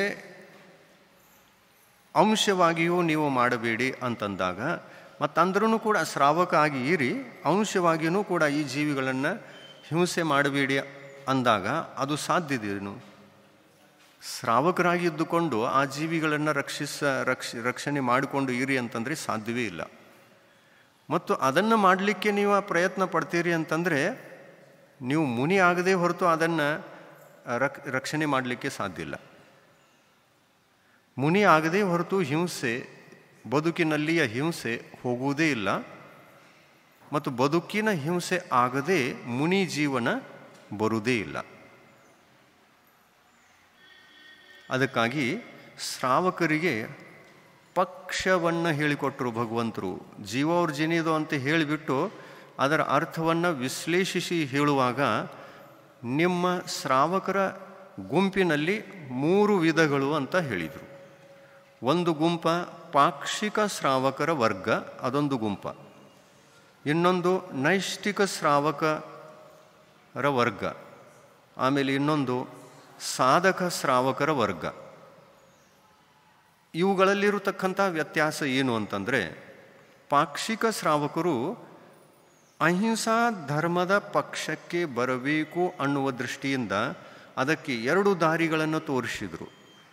ಒಂದು ದಾರಿ ಪ್ರತಿಮಾಧಾರಿಯಾಗಿ ಹಿಂಸೆಯನ್ನು ತಡೆಗಟ್ಟತಕ್ಕಂತಹ ಪ್ರಯತ್ನ, ಪುರುಷಾರ್ಥ, ಅಭ್ಯಾಸ ಮಾಡ್ತಾ ಮಾಡ್ತಾ ಮಾಡ್ತಾ ಹಿಂಸೆಯನ್ನು ಸಂಪೂರ್ಣವಾಗಿ ನಿಲ್ಲಿಸಿಕೊಂಡು ನಂತರ ಮುನಿ ದೀಕ್ಷೆಯನ್ನು ಅತ್ಯಂತ ಸರಳ ಪದ್ಧತಿಯಿಂದ, ಸರಳವಾಗಿರತಕ್ಕಂತಹ ಪದ್ಧತಿಯಿಂದ ಮುನಿ ದೀಕ್ಷೆಯನ್ನು ತಕ್ಕೊಳ್ಳಿ ಅನ್ನುವಂತಹ ಮಾರ್ಗ. ಇದು ಶ್ರಾವಕರಿಗೆ ಬೋಧಿಸಿರತಕ್ಕಂಥ ನೈಷ್ಠಿಕ ಶ್ರಾವಕರ ಮಾರ್ಗ. ಶ್ರಾವಕರನ್ನು ನೈಷ್ಠಿಕ ಶ್ರಾವಕರನ್ನಾಗಿ ಮಾಡಬೇಕು ಅಂತಂದರೆ ಮೊದಲು ಪಾಕ್ಷಿಕ ಶ್ರಾವಕರನ್ನಾಗಿ ಮಾಡಬೇಕು. ಪಾಕ್ಷಿಕ ಶ್ರಾವಕರಾಗದೆ ನೈಷ್ಠಿಕ ಶ್ರಾವಕರಾಗಲಿಕ್ಕೆ ಸಾಧ್ಯವಿಲ್ಲ. ಅಹಿಂಸಾ ಪಕ್ಷದ ಮೇಲೆ ಅನುರಾಗವನ್ನು ತಾಳದೆ ನೇರವಾಗಿ ನೈಷ್ಠಿಕ ಶ್ರಾವಕರಾಗಬಹುದೇನೋ ಇಲ್ಲ. ಏಕೆಂದರೆ ನೈಷ್ಠಿಕ ಶ್ರಾವಕರು ಪ್ರತಿಮಾಧಾರಿಗಳು. 11 ಪ್ರತಿಮೆಗಳಲ್ಲಿಯ ಕೆಲವೊಂದು ಅಥವಾ ಎಲ್ಲ ಪ್ರತಿಮೆಗಳನ್ನು ಅಥವಾ ಕೆಲವೊಂದು ಪ್ರತಿಮೆಗಳನ್ನು ಪಾಲನೆ ಮಾಡುವಂತಹ ಶ್ರಾವಕರಿಗೆ ನೈಷ್ಠಿಕ ಶ್ರಾವಕರಂತ ಹೇಳ್ತಾರೆ. ಮತ್ತು ಆ ನೈಷ್ಠಿಕ ಶ್ರಾವಕರಾಗಬೇಕು ಅನ್ನುವಂಥ ಉದ್ದೇಶದಿಂದ ಮೊದಲು ಪಾಕ್ಷಿಕ ಶ್ರಾವಕನಾಗುವಂತ ಹೇಳ್ತಾರೆ. ಈ ಪಾಕ್ಷಿಕ ಶ್ರಾವಕನಾಗಲಿಕ್ಕೆ ನಮ್ಮಲ್ಲಿ ಏನೇನು ಅರ್ಹತೆ ಯೋಗ್ಯತೆ ಬೇಕು ಗೊತ್ತಾ? ನಮ್ಮಲ್ಲಿ ಮೊದಲನೆಯ ಅರ್ಹತೆ ನಾನು ಸುಖಿಯಾಗಿರಬೇಕು ಅನ್ನುವಂತಹ ಇಚ್ಛಾಶಕ್ತಿ ಆದರೂ ಬೇಕು. ನಾನು ನನ್ನ ಆತ್ಮನನ್ನು ಸುಖಿಯಾಗಿ ಮಾಡಿಕೊಳ್ಳಬೇಕು ಅನ್ನುವಂಥ ಇಚ್ಛಾಶಕ್ತಿ ಬೇಕು. ಇದು ಇದೆ ಅಂತಂದರೆ ಆಮೇಲೆ ಇದಕ್ಕೊಂದು ಹೆಜ್ಜೆಯನ್ನು ಹೇಳ್ತಾರೆ. ಏನು ಮಾಡು? ನಾನು ನನ್ನ ಆತ್ಮ ಕಲ್ಯಾಣವನ್ನು ಮಾಡಿಕೊಳ್ಳಬೇಕು ಅನ್ನುವಂತಹ ವಿಷಯವನ್ನು ನಂಬಿ ಅದನ್ನು ಶ್ರದ್ಧಿಸು ಅಂತ ಹೇಳ್ತಾರೆ. ಅದನ್ನು ಶ್ರದ್ಧಿಸಿದಾಗ ಸಮ್ಯಕ್ತ್ವ ಪ್ರಾಪ್ತವಾಗುತ್ತೆ. ಶ್ರದ್ಧೆಯೇ ಸಮ್ಯಕ್ತ್ವ. ತತ್ವಾರ್ಥ ಶ್ರದ್ಧಾಣಂ ಸಮ್ಯಕ್ ದರ್ಶನಂ. ತತ್ವ ಜೀವತತ್ವ. ಆ ಜೀವತತ್ವದ ಶ್ರದ್ಧೆಯನ್ನು ಮಾಡು. ನಾನು ಆತ್ಮ ಇದ್ದೇನೆ, ನಾನು ಪರಮಾತ್ಮನಾಗಬಲ್ಲೆ, ನಾನು ದುಃಖದಿಂದ ಮುಕ್ತನಾಗಿ ಸುಖಿಯಾಗಬಲ್ಲೆ ಅನ್ನುವಂತಹ ವಿಚಾರದಲ್ಲಿ ಶ್ರದ್ಧೆಯನ್ನು ಇಡು. ಈ ಶ್ರದ್ಧೆಯೇ ಸಮ್ಯಕ್ತ್ವ. ಇದೇ ಸಮ್ಯಕ್ ದರ್ಶನ ಅಂತ ಹೇಳಿದರು. ಇನ್ನು ಇಂಥ ಸಮ್ಯಕ್ತ್ವವನ್ನು ಪ್ರಾಪ್ತ ಮಾಡಿಕೊಳ್ಳಬೇಕು, ಇದು ನಮ್ಮ ಜೀವನಕ್ಕೆ ಬರಬೇಕು ಅನ್ನುವಂಥ ಉದ್ದೇಶದಿಂದ ಇನ್ನಿಷ್ಟು ಕೆಲವೊಂದು ವಿಷಯಗಳನ್ನು ಹೇಳಿದರು. ಏನು ಹೇಳಿದರು? ನೀನು ನಿನ್ನ ಆತ್ಮನ ಸುಖವನ್ನು ಬಯಸ್ತಿ ಅಂತಂದರೆ, ನಿನ್ನ ಆತ್ಮನನ್ನು ನೀನು ನಂಬುತ್ತಿ ಅಂತಂದರೆ, ಆ ಆತ್ಮನನ್ನು ನಂಬುವುದಕ್ಕೆ ಸತ್ಸಂಗವನ್ನು ಬೆಳೆಸಿಕೊಳ್ಳು. ಸತ್ಸಂಗ ಅಂದರೆ ಆಯತನಗಳ ಸಂಗದಿಂದ ಆತ್ಮಕಲ್ಯಾಣವಾಗಲಿಕ್ಕೆ ಸಾಧ್ಯ. ಆಯತನಗಳ ಸಂಗದಿಂದ ನಿನಗೆ ನಿಜವಾದ ಜ್ಞಾನ ದೊರೆಯಲಿಕ್ಕೆ ಸಾಧ್ಯ, ನಿಜವಾದ ಜ್ಞಾನ ಪ್ರಾಪ್ತವಾಗಲಿಕ್ಕೆ ಸಾಧ್ಯ. ಅದನ್ನು ಹೇಳಿದರು. ಅಂದರೆ ನಿಜವಾದ ಜ್ಞಾನ ಆದಾಗಲೇ ನಿನ್ನ ಕಲ್ಯಾಣ ಅಂತಂದಾಗ ನೀನು ಬಾಹ್ಯವಾಗಿ ಸತ್ಸಂಗ ಮಾಡು ಅಂತ ಹೇಳಿದರು. ಅಂದರೆ ಏನು ಮಾಡು? ನಿಜವಾದ ಗುರುವನ್ನು ಹುಡುಕು. ಬದುಕಿಗೆ ಒಬ್ಬ ನಿಜವಾದ ಗುರುವು ಕೂಡ ಬೇಕು, ಮಾರ್ಗದರ್ಶಕ. ಲೋಕದಲ್ಲಿ ರತ್ನತ್ರಯಧಾರಿಗಳೆಲ್ಲ ಗುರುಗಳೇ ಇರ್ತಾರೆ. ಯಾರು ಸಮ್ಯಕ್ ದರ್ಶನ, ಜ್ಞಾನ, ಚಾರಿತ್ರ ಮೂರನ್ನು ಅನುಸರಿಸ್ತಾ ಇದ್ದಾರೆ ಅವರೆಲ್ಲರೂ ಕೂಡ ಗುರುಗಳು. ಆ ಗುರುಗಳಿಗೆ ವಂದಿಸು. ಯಾವ ಉದ್ದೇಶದಿಂದ ವಂದಿಸು? ಅಂಥ ಗುಣಗಳು ನನಗೂ ಕೂಡ ಲಭ್ಯವಾಗಲಿ, ಪ್ರಾಪ್ತವಾಗಲಿ ಅನ್ನುವಂತಹ ಉದ್ದೇಶದಿಂದ ವಂದಿಸು. ಆದರೆ ನಿನಗೆ ನಿನ್ನ ಕಲ್ಯಾಣಕ್ಕಾಗಿ ಮಾರ್ಗದರ್ಶಕವೆನ್ನುವಂತಹ ಒಬ್ಬ ಗುರುಗಳನ್ನು ಕೂಡ ಸ್ವೀಕರಿಸು. ಆತ್ಮಕಲ್ಯಾಣಕ್ಕೆ ಗುರುಗಳು ಎಷ್ಟು ಜನ ಬೇಕು? ಒಬ್ಬರು ಬೇಕೋ ಅಥವಾ ಎಲ್ಲರೂ ಬೇಕೋ? ಒಬ್ಬರೇ ಆದರೆ ಸಾಕಾಗ್ತದೆಯಲ್ಲ. ಯಾರು ನಿಜವಾಗಿ ಆತ್ಮಕಲ್ಯಾಣದ ದಾರಿಯನ್ನು ಹೇಳಿಕೊಡಬಲ್ಲರೋ ಅವರು ಒಬ್ಬರು ಸಾಕೋ ಅಥವಾ ಭಾಳ ಮಂದಿ ಬೇಕೋ? ಒಬ್ಬರಾದರೆ ಸಾಕಾಗ್ತದೆಯಲ್ಲ. ನೀವು ಹಾರೂಗಿರಿಗೆ ಬರ್ತಾ ಇದ್ದೀರಿ ಅಂತ ಇಟ್ಕೊಳ್ಳಿ. ಎಲ್ಲೋ ಬೇರೆ ಕಡೆಗೆ ಹೋಗಿದ್ರಿ. ಆಮೇಲೆ ಹಾರೂಗಿರಿಯ ದಾರಿ ತಪ್ಪಿ ಹೋಗಿದೆ. ಯಾವುದೋ ಮಾರ್ಗದಿಂದ ಈ ಕಡೆನೇ ಬರ್ತಾ ಇದ್ದೇವೆ, ಆದರೆ ದಾರಿ ತಪ್ಪಿ ಹೋಯಿತು. ಆವಾಗ ಹಾರೂಗಿರಿ ರಾಸ್ತೆ ಯಾವುದು ಅನ್ನುವುದಕ್ಕೆ ಒಬ್ಬ ಮನುಷ್ಯ ಬೇಕೋ ಅಥವಾ ನೂರಾರು ಮನುಷ್ಯರು ಬೇಕೋ? ಒಬ್ಬ ಆದರೆ ಸಾಕಲ್ಲ. ಹಾರೋಗೀಡಿ ಈ ಕಡೆ ಇದೆ, ನಾನು ನೋಡಿದ್ದೇನೆ, ಅಲ್ಲಿಂದ ನಾನು ಇವತ್ತು ಬಂದಿದ್ದೇನೆ ಅಂತ ಸಾಕ್ಷಾತ್ ಅವನು ಹೇಳುವಾಗ ಅವನನ್ನು ನಂಬಬೇಕೋ ಬೇಡ? ನಂಬಬೇಕು. ಅದರಲ್ಲೂ ಸಂಶಯ ಪಡಬೇಕೇನು? ಇಲ್ಲ, ಇವನು ಹೇಳ್ತಾ ಇದ್ದಾನೆ ಅಂದರೆ ಸರಿಯಾಗಿ ಹೇಳ್ತಿರ್ಬೋದು ಅಂತ ಹೇಳಿಬಿಟ್ಟು ನಂಬಿ ಅಲ್ಲಿಂದ ಬಂದಿದ್ದಾನೆ ಅಂತಂದರೆ ನಂಬಿ. ಯಾರು ಅಲ್ಲಿಂದ ಬಂದಿಲ್ಲ ಅವರನ್ನು ನಂಬುವಂಥ ಅವಶ್ಯಕತೆ ಇಲ್ಲ. ಯಾರು ಹಾರೋಗಿರಿಯಿಂದ ಬಂದಿಲ್ಲ ಅವರನ್ನು ನಂಬುವಂಥ ಅವಶ್ಯಕತೆ ಏನಿದೆ? ಹಾರೋಗಿರಿ ನೋಡಿಲ್ಲ, ಆದರೆ ಹಾರೋಗಿರಿಯನ್ನು ಅನುಮಾನಿಕ ಪರಿಸ್ಥಿತಿಯಿಂದ ಹೇಳ್ತಾ ಇದ್ದಾರೆ ಈ ಹಾರೋಗಿರಿ ರೋಡ್ ಇದೆ ಅಂತ. ಇರಬಹುದು, ಇರದೇನೂ ಇರಬಹುದು. ಅಂಥ ಒಂದು ಸಂದಿಗ್ಧ ಪರಿಸ್ಥಿತಿಯಲ್ಲಿ ಅವನನ್ನು ನಂಬುವಂಥ ಅವಶ್ಯಕತೆ ಇಲ್ಲ. ಯಾವ ಆತ ಹಾರೋಗಿರಿಯಿಂದ ಬರ್ತಾ ಇದ್ದಾನೆ, ಅದೇ ಮಾರ್ಗದಿಂದ ನಡೆದುಕೊಂಡು ಬರ್ತಾ ಇದ್ದಾನೆ, ದಾರಿ ತಪ್ಪಿಸ್ತನಿಗೆ ಹೇಳ್ತಾನೆ ಅಂತಂದರೆ ಸರಿಯಾಗಿ ಹೇಳ್ತಾ ಇದ್ದಾನೆ, ಅದನ್ನು ನಂಬಿದರೆ ಸಾಕು. ಒಬ್ಬ ಸಾಕು. ಇಂಥವರು ನೂರಾರು ಜನ ಬೇಕೇನೋ? ಇಲ್ಲ, ಒಬ್ಬನೇ ಸಾಕು. ಹಾಗೆ ಬದುಕಿನಲ್ಲಿ ಒಬ್ಬ ಗುರು ಸಾಕು. ಆ ಗುರು ಹೇಗಿರಬೇಕು? ತನ್ನ ಆತ್ಮಕಲ್ಯಾಣವನ್ನು ಸರಿಯಾಗಿ ಮಾಡಿಕೊಳ್ತಾ ಇರಬೇಕು. ಆತ್ಮಕಲ್ಯಾಣ ಯಾವುದರಿಂದ ಆಗ್ತದೆ? ಸಮ್ಯಕ್ ದರ್ಶನ, ಸಮ್ಯಕ್ ಜ್ಞಾನ, ಸಮ್ಯಕ್ ಚಾರಿತ್ರ. ಇದು ಆತ್ಮಕಲ್ಯಾಣ. ಇದನ್ನು ಯಾರು ತಿಳಿದಿದ್ದಾರೆ? ಸಮ್ಯಕ್ತ್ವದ ಆಳವಾದ ತತ್ವವನ್ನು ಯಾರು ತಿಳಿದಿದ್ದಾರೆ? ಸಮ್ಯಕ್ ಜ್ಞಾನದ ಆಳವಾದ ತತ್ವಗಳನ್ನು ಯಾರು ಅರ್ಥ ಮಾಡಿಕೊಂಡಿದ್ದಾರೆ? ಸಮ್ಯಕ್ ಚಾರಿತ್ರ ಅಂದರೆ ಏನು? ಅದನ್ನೆಲ್ಲ ಪರಿಶೀಲಿಸಿ ಅಧ್ಯಯನ ಮಾಡಿ ರಿಸರ್ಚ್ ಮಾಡಿಬಿಟ್ಟು ಅದನ್ನು ಜೀವನದಲ್ಲಿ ಅಳವಡಿಸಿಕೊಂಡು ಆತ್ಮನನ್ನೇ ಧರ್ಮಾತ್ಮನನ್ನಾಗಿ ಮಾಡಿಕೊಂಡಿದ್ದಾರೆ. ಅಂಥವರಿಗೆ ಜೈನ ಧರ್ಮದಲ್ಲಿ ಪರಮಾರ್ಥ ಗುರುಗಳು, ಆತ್ಮಕಲ್ಯಾಣವನ್ನು ಮಾಡಿಕೊಳ್ಳುವಂಥವರು ಮತ್ತು ಪರರಿಗೆ ಮಾಡಿಸಬಲ್ಲರು ಅನ್ನತಕ್ಕಂಥವರು. ಇಂಥವರು ಗುರುಗಳು ಒಬ್ಬರಿದ್ದರೆ ಸಾಕು. ಎಷ್ಟು ಜನ ಬೇಕು ಇಲ್ಲಿ? ಬಾಹ್ಯವಾಗಿ 3 ಸಾಧನಗಳು ಬೇಕು, 3 ಆಯತನಗಳು ಬೇಕು. 3 ಇರೋದು ಆಯತನ ನಿಜವಾಗಿ ನೋಡಿದರೆ.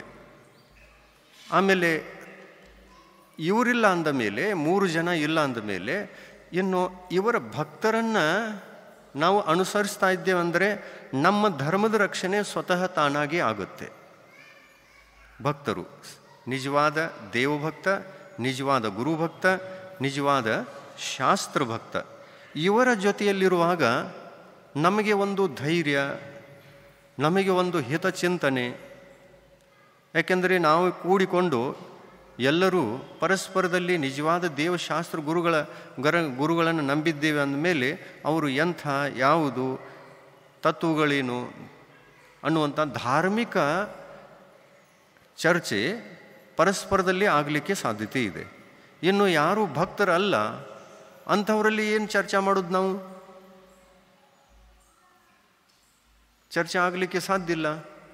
ಅದಕ್ಕಾಗಿ ಭಕ್ತರೇನು 3 ಪ್ರಕಾರದವರು ಇದ್ದಾರಲ್ಲ, ಇವರು ಭಕ್ತರಿದ್ದಾರೆ ಅಂತಂದರೆ ನಿನಗೆ ಹಿತ ಇದೆ, ಅವರಿಂದಲೂ ಕೂಡ ಹಿತ ಇದೆ.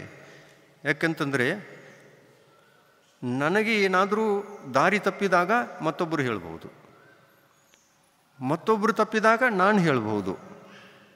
ಅದಕ್ಕಾಗಿ 6 ಆಯತನಗಳನ್ನು ಮನ್ನಿಸು, 6 ಅನಾಯತನಗಳ ಸಂಗತಿಯನ್ನು ತ್ಯಜಿಸು ಅನ್ನುವಂತಹ ಈ ಒಂದು ಬಾಹ್ಯ ಸಂಕೇತವನ್ನು ತೀರ್ಥಂಕರರು ಕೊಟ್ಟಿದ್ದಾರೆ. ಈ ಸಂಕೇತವನ್ನು ಯಾಕೆ ಕೊಟ್ಟರು ಅಂತಂದರೆ, ನೀನೇ ಒಬ್ಬಂಟಿಗನಾಗಿ ಯಾವುದೇ ಕೆಲಸವನ್ನು ಮಾಡ್ತೀಯ ಅಂತಂದರೆ ನೀನು ದಾರಿಯನ್ನು ಎಡಿಬಹುದು. ಯಾವುದೇ ಪರಿಸ್ಥಿತಿಯಲ್ಲಿ ಒಂದು ಸಂಕಟ ಕ್ಷಣ ಬರಬಹುದು. ಆ ಪರಿಸ್ಥಿತಿಯಲ್ಲಿ ನಿನಗೆ ಇವರು ಬೇಕು, 6 ಜನ ಬೇಕು ಅಂತ ಹೇಳಿಬಿಟ್ಟು ಆಯತನಗಳನ್ನು ಭಜಿಸು ಅಂತ ಹೇಳಿದರು. ನಿಜವಾದ ದೇವ, ನಿಜವಾದ ಗುರು, ನಿಜವಾದ ಶಾಸ್ತ್ರ. ಯಾತಕ್ಕೆ ಬೇಕು ಅಂತಂದರೆ, ನಾನು ದಾರಿ ಎಳೆದಾಗ ನನ್ನನ್ನು ಕೈ ಎತ್ತಿ ಎಬ್ಬಿಸಿ ಸನ್ಮಾರ್ಗದಲ್ಲಿ ಹಚ್ಚಿ ಮತ್ತೆ ಮುನ್ನಡೆಯುವಂತೆ ಮಾಡಬೇಕು. ಅದಕ್ಕಾಗಿ ಒಬ್ಬರು ಬೇಕು. ಇಂಥ ಒಬ್ಬ ದೇವ, ಒಳ್ಳೆಯ ದೇವ, ಸರ್ವಜ್ಞ ದೇವ, ವೀತರಾಗ, ಪಕ್ಷಪಾತ ಇಲ್ಲ ಅನ್ನತಕ್ಕಂತಹ ದೇವ, ಸಂಸಾರದ ಇಲ್ಲ ಅನ್ನತಕ್ಕಂತಹ ದೇವ. ಅಸ್ತ್ರ ಶಸ್ತ್ರಗಳು ಯಾರ ಬಳಿಯಲ್ಲಿ ಇಲ್ಲವೋ, ಪರಿಗ್ರಹ ಇಲ್ಲವೋ ಅಂತಹ ದೇವ ಒಬ್ಬ ಬೇಕು. ನಿಜವಾದ ದೇವ ಒಬ್ಬ ಬೇಕು, ನಿಜವಾದ ಗುರು ಒಂದು ಬೇಕು, ಮತ್ತು ನಿಜವಾದ ಸನ್ಮಾರ್ಗವನ್ನು ತೋರಿಸತಕ್ಕಂತಹ ಕನ್ನಡಿಯಂತೆ ಸಹಾಯಕವಾಗಿ ನಮ್ಮ ಮೇಲೆ ಉಪಕಾರ ಮಾಡುವಂತಹ ನಿಜವಾದ ಶಾಸ್ತ್ರ ಒಂದೇ ಥರದ್ದು, ಒಂದು ಬೇಕಂತಲ್ಲ, ಒಂದೇ ಥರದ್ದು ಬೇಕು. ಅಂದರೆ ಆಯಾ ಶಾಸ್ತ್ರಗಳಲ್ಲಿ ಆತ್ಮಕಲ್ಯಾಣವನ್ನೇ ಹೇಳ್ತಕ್ಕಂತಹ ವಚನಗಳಿರಬೇಕು. ಒಂದರಲ್ಲಿ ಹೇಳ್ತಾರೆ, ಇನ್ನೊಂದರಲ್ಲಿ ಹೇಳಲ್ಲ. ಅಂಥದ್ದೇನಾದರೂ ಫರಕಿತ್ತು ಅಂತಂದರೆ ಒಂದು ಅದರೊಳಗೆ ಆಯತನ ಇರ್ತದೆ, ಇನ್ನೊಂದು ಅನಾಯತನ ಇರ್ತದೆ. ಶಾಸ್ತ್ರವೂ ಕೂಡ ಆಯತನದ ರೂಪದಲ್ಲಿ ಬೇಕು. ಅನಾಯತನ ಇದೆ ಅಂತಂದರೆ ಅದು ಕೆಲಸಕ್ಕೆ ಬರುವಂತಹ ಶಾಸ್ತ್ರ ಅಲ್ಲ. ಕೆಲವೊಬ್ಬರು ಶಾಸ್ತ್ರ ಸ್ವಾಧ್ಯಾಯ ಮಾಡ್ತಾರೆ, ಆದರೆ ಈ ಶಾಸ್ತ್ರ ಪ್ರಾಮಾಣಿಕವೋ ಅಪ್ರಾಮಾಣಿಕವೋ ಅದನ್ನು ವಿಚಾರ ಮಾಡೋದೇ ಇಲ್ಲ. ಶಾಸ್ತ್ರ ಅಂತ ಅಂದ ತಕ್ಷಣ ಎಲ್ಲ ಪ್ರಾಮಾಣಿಕವಾಗಿರ್ತದೇನೋ? ಇಲ್ಲ. ಪ್ರಾಮಾಣಿಕ ಇದೆಯೋ ಇಲ್ಲವೋ ಅದನ್ನು ಗುರುತಿಸುವಂತಹ ಶಕ್ತಿನೂ ಬೇಕು, ಸಾಮರ್ಥ್ಯವೂ ಬೇಕು. ಇನ್ನು ನಮ್ಮ ಜೈನ ಪರಂಪರೆಯಲ್ಲಿ ಇಂತಹ ಶಾಸ್ತ್ರಗಳನ್ನು ಬರೆದಿದ್ದಾರೆ. ತೀರ್ಥಂಕರ ಭಗವಂತರ ವಾಣಿಯನ್ನು ಪೂರ್ವಾಚಾರ್ಯರು ಬರೆದು ಇಟ್ಟಿದ್ದಾರೆ. ಅವೆಲ್ಲ ಪ್ರಾಮಾಣಿಕವಾಗಿರ್ತಕ್ಕಂಥ ಶಾಸ್ತ್ರಗಳು. ಪ್ರಾಚೀನ ಶಾಸ್ತ್ರಗಳೆಲ್ಲ ಅತ್ಯಂತ ಪ್ರಾಮಾಣಿಕ. ಪ್ರಾಚೀನ ಶಾಸ್ತ್ರಗಳೆಲ್ಲ ಅತ್ಯಂತ ಪ್ರಾಮಾಣಿಕವಾಗಿವೆ. ಇನ್ನು ಆ ಶಾಸ್ತ್ರಗಳನ್ನೇ ಅನುಸರಿಸಿ ಅವುಗಳ ತತ್ವ ಹೇಗೆ ಇದೆಯೋ ಅದನ್ನೇ ಇನ್ನಿಷ್ಟು ವಿಸ್ತರಿಸಿ ಬರೀಬೇಕಂತಂದರೆ ಬರೀಬಹುದು, ಬರೆದಿದ್ದಾರೆ. ಇಂಥ ಶಾಸ್ತ್ರಗಳು ಕೂಡ ಇವೆ. ವಿಸ್ತರಿಸುವಾಗ ಮೂಲ ತತ್ವಕ್ಕೆ ಬಾಧೆ ಬರದಂತೆ ವಿಸ್ತರಿಸಬೇಕು. ಮೂಲ ತತ್ವ ಇನ್ನಿಷ್ಟು ಸರಳವಾಗುವಂತೆ ವಿಸ್ತರಿಸಬೇಕು, ವ್ಯಾಖ್ಯಾನ ಮಾಡಬೇಕು. ಅಂಥ ಶಾಸ್ತ್ರಗಳನ್ನು ಕೂಡ ಬರೆದಿಟ್ಟಿದ್ದಾರೆ. ಅವುಗಳಲ್ಲೂ ಕೂಡ ಯಾವ ದೋಷನೂ ಇಲ್ಲ. ಆದರೆ ಯಾವುದು ಅನಾವಶ್ಯಕವೋ, ಯಾವುದನ್ನು ಮಾಡುವುದರಿಂದ ಯಾವ ಲಾಭವೂ ಇಲ್ಲವೋ ಅನ್ನುವಂಥದ್ದನ್ನು ಬರೀಬೇಕೇನೋ? ಬರೀಬಾರ್ದು. ಮೂಲ ಶಾಸ್ತ್ರಗಳಲ್ಲಿ ಅದು ಇಲ್ಲ ಅಂದ ಮೇಲೆ ಅರ್ವಾಚೀನ ಶಾಸ್ತ್ರದಲ್ಲಿ ಇದು ನಮ್ಮಿಂದ ಬಂತು ಅಂತಂದರೆ ಅದೊಂದು ಹೊಸ ಮಾರ್ಗ, ಹೊಸ ಕ್ರಿಯಾ, ಹೊಸ ಪದ್ಧತಿ ಅಂತ ಆಗಬಹುದು. ಆಮೇಲೆ ಇದು ಬಂತು, ಇವತ್ತು ಬಂತು, ಇನ್ನು 1000, 2000, 3000 ವರ್ಷ ಕಳೀತಂತಂದ್ರೂ ಆ ಶಾಸ್ತ್ರ ಪರಂಪರಾಗತವಾಗಿ ಹಾಗೆ ಉಳ್ಕೊಳ್ತದೆ. ಯಾವುದು ಅನಾವಶ್ಯಕವಾಗಿದೆಯೋ ಅದು ಹಾಗೆ ಉಳ್ಕೊಳ್ತು ಅಂತ ಇಟ್ಕೊಳ್ಳಿ. ಇನ್ನು ಅದು 4000 ವರ್ಷ ಪ್ರಾಚೀನ ಕಾಲದ ಶಾಸ್ತ್ರ ಆಗಿದೆ ಅಂದಮೇಲೆ ಅದು ಅಪ್ರಾಮಾಣಿಕ ಏನು ಅಂತ ಆಗಿನ ಜನಗಳು ಕೇಳ್ತಾರೆ, ಮುಂದಿನ ಜನಗಳು.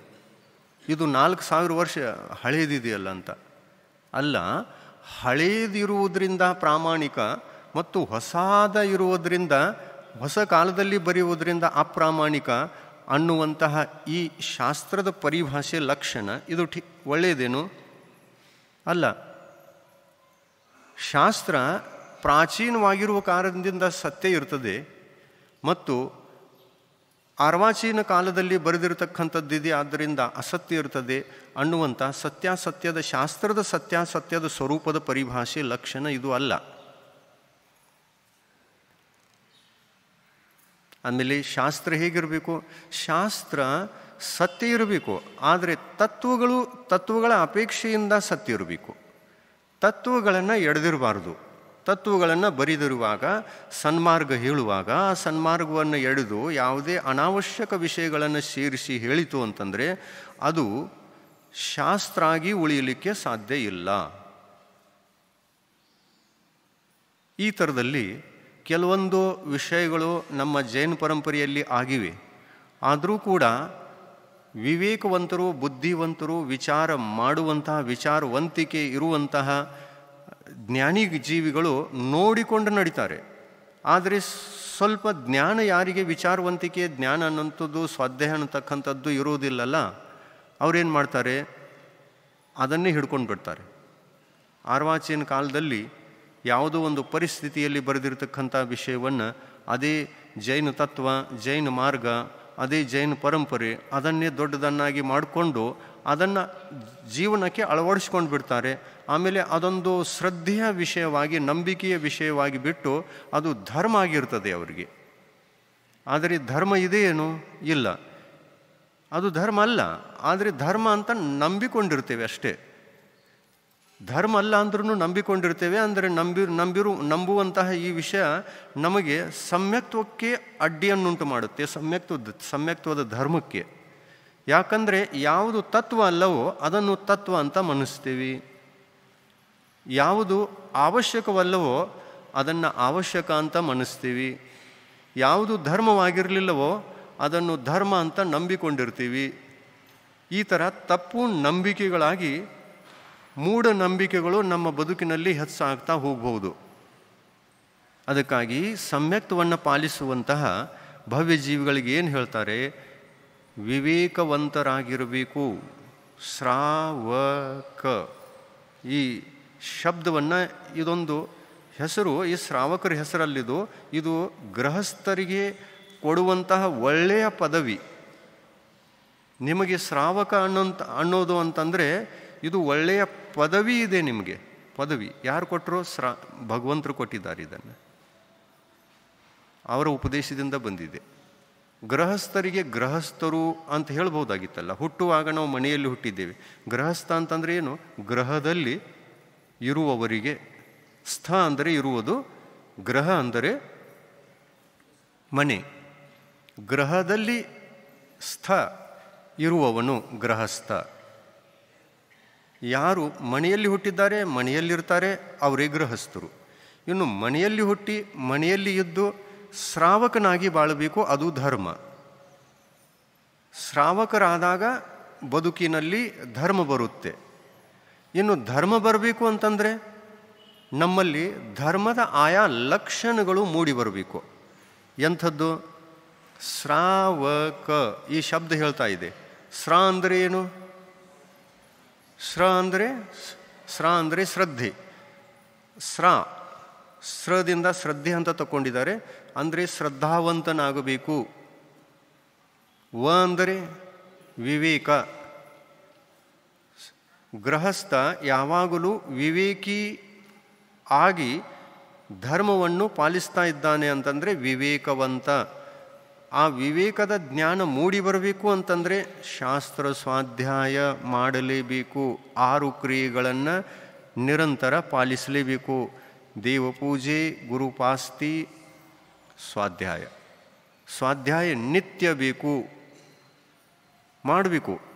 ಸ್ವಾಧ್ಯಾಯವೇ ಅತಿ ಮುಖ್ಯ. ಸ್ವಾಧ್ಯಾಯವನ್ನು ವಿಶೇಷ ರೀತಿಯಲ್ಲಿ ನಾವು ಮಾಡ್ತೀವಿ ಅಂತಂದರೆ ನಮ್ಮ ಮಾಡುವಂತಹ ಉಳಿದ 5 ಕ್ರಿಯೆಗಳು, ದೇವಪೂಜೆ, ಗುರುಪಾಸ್ತಿ, ಸಂಯಮ, ಸ್ವಾಧ್ಯಾಯ ಬಿಡಿ, ಸಂಯಮ, ತಪ ಮತ್ತು ದಾನ, ಈ ಕ್ರಿಯೆಗಳನ್ನು ಸರಿಯಾದ ರೀತಿಯಲ್ಲಿ ನಾವು ನಿರ್ವಹಿಸಬಹುದು. ಶಾಸ್ತ್ರ ಸ್ವಾಧ್ಯಾಯ ಇಲ್ಲ ಅಂತಂದರೆ ಪೂಜಾ ಏನು ಅದು ಗೊತ್ತಿಲ್ಲ, ದೇವದರ್ಶನ ಅದು ಗೊತ್ತಿಲ್ಲ. ಮಾಡ್ತೀವಿ, ಆದರೆ ಕ್ರಿಯಾಕಾಂಡ ರೂಪದಲ್ಲಿ ನಿರ್ವಹಿಸ್ಕೊಂಡು ಹೋಗ್ತಿರ್ತೀವಿ. ಆದರೆ ದೇವದರ್ಶನ ಯಾತಕ್ಕೆ ಏನು ಅನ್ನುವಂಥದ್ದು ಸ್ವಾಧ್ಯಾಯ ಮಾಡಿದಾಗ ಗೊತ್ತಾಗೋದು ಅಥವಾ ಮಾಡದೇ ಇರುವಾಗ ಗೊತ್ತಾಗೋದು? ಮಾಡಿದಾಗ ಗೊತ್ತಾಗುತ್ತೆ. ಸ್ವಾಧ್ಯಾಯ ಮಾಡಿದಾಗ ಇದೆಲ್ಲ ಗೊತ್ತಾಗ್ತದೆ ಅಂದಮೇಲೆ ಸ್ವಾಧ್ಯಾಯ ಅತಿ ಅವಶ್ಯಕ. 6 ಕ್ರಿಯೆಗಳಲ್ಲಿ ವಿಶೇಷವಾಗಿ ಮಾಡುವಂತಹ ಕ್ರಿಯೆ ಯಾವುದು? ಸ್ವಾಧ್ಯಾಯ.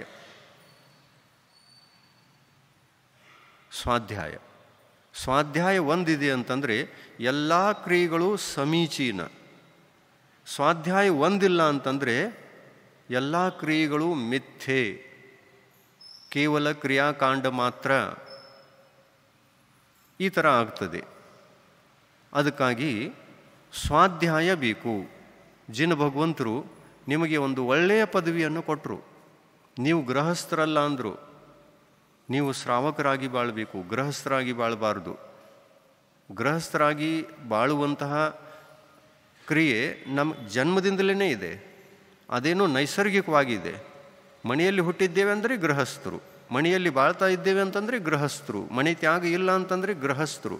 ಆದರೆ ಗೃಹಸ್ಥರಾಗಿದ್ದರೂ ಕೂಡ ಧಾರ್ಮಿಕನಾಗಿ ಬಾಳುವಂತಹ ಪದ್ಧತಿಯನ್ನು ಸ್ವಲ್ಪ ಕಲಿದುಕೊಳ್ಳಬೇಕು, ಆಂಶಿಕ ರೂಪದಲ್ಲಿ ಕಲಿದುಕೊಳ್ಳಬೇಕು. ಗೃಹಸ್ಥರಿಗೆ ಚಾರಿತ್ರವಂತರು ಅಂದರು.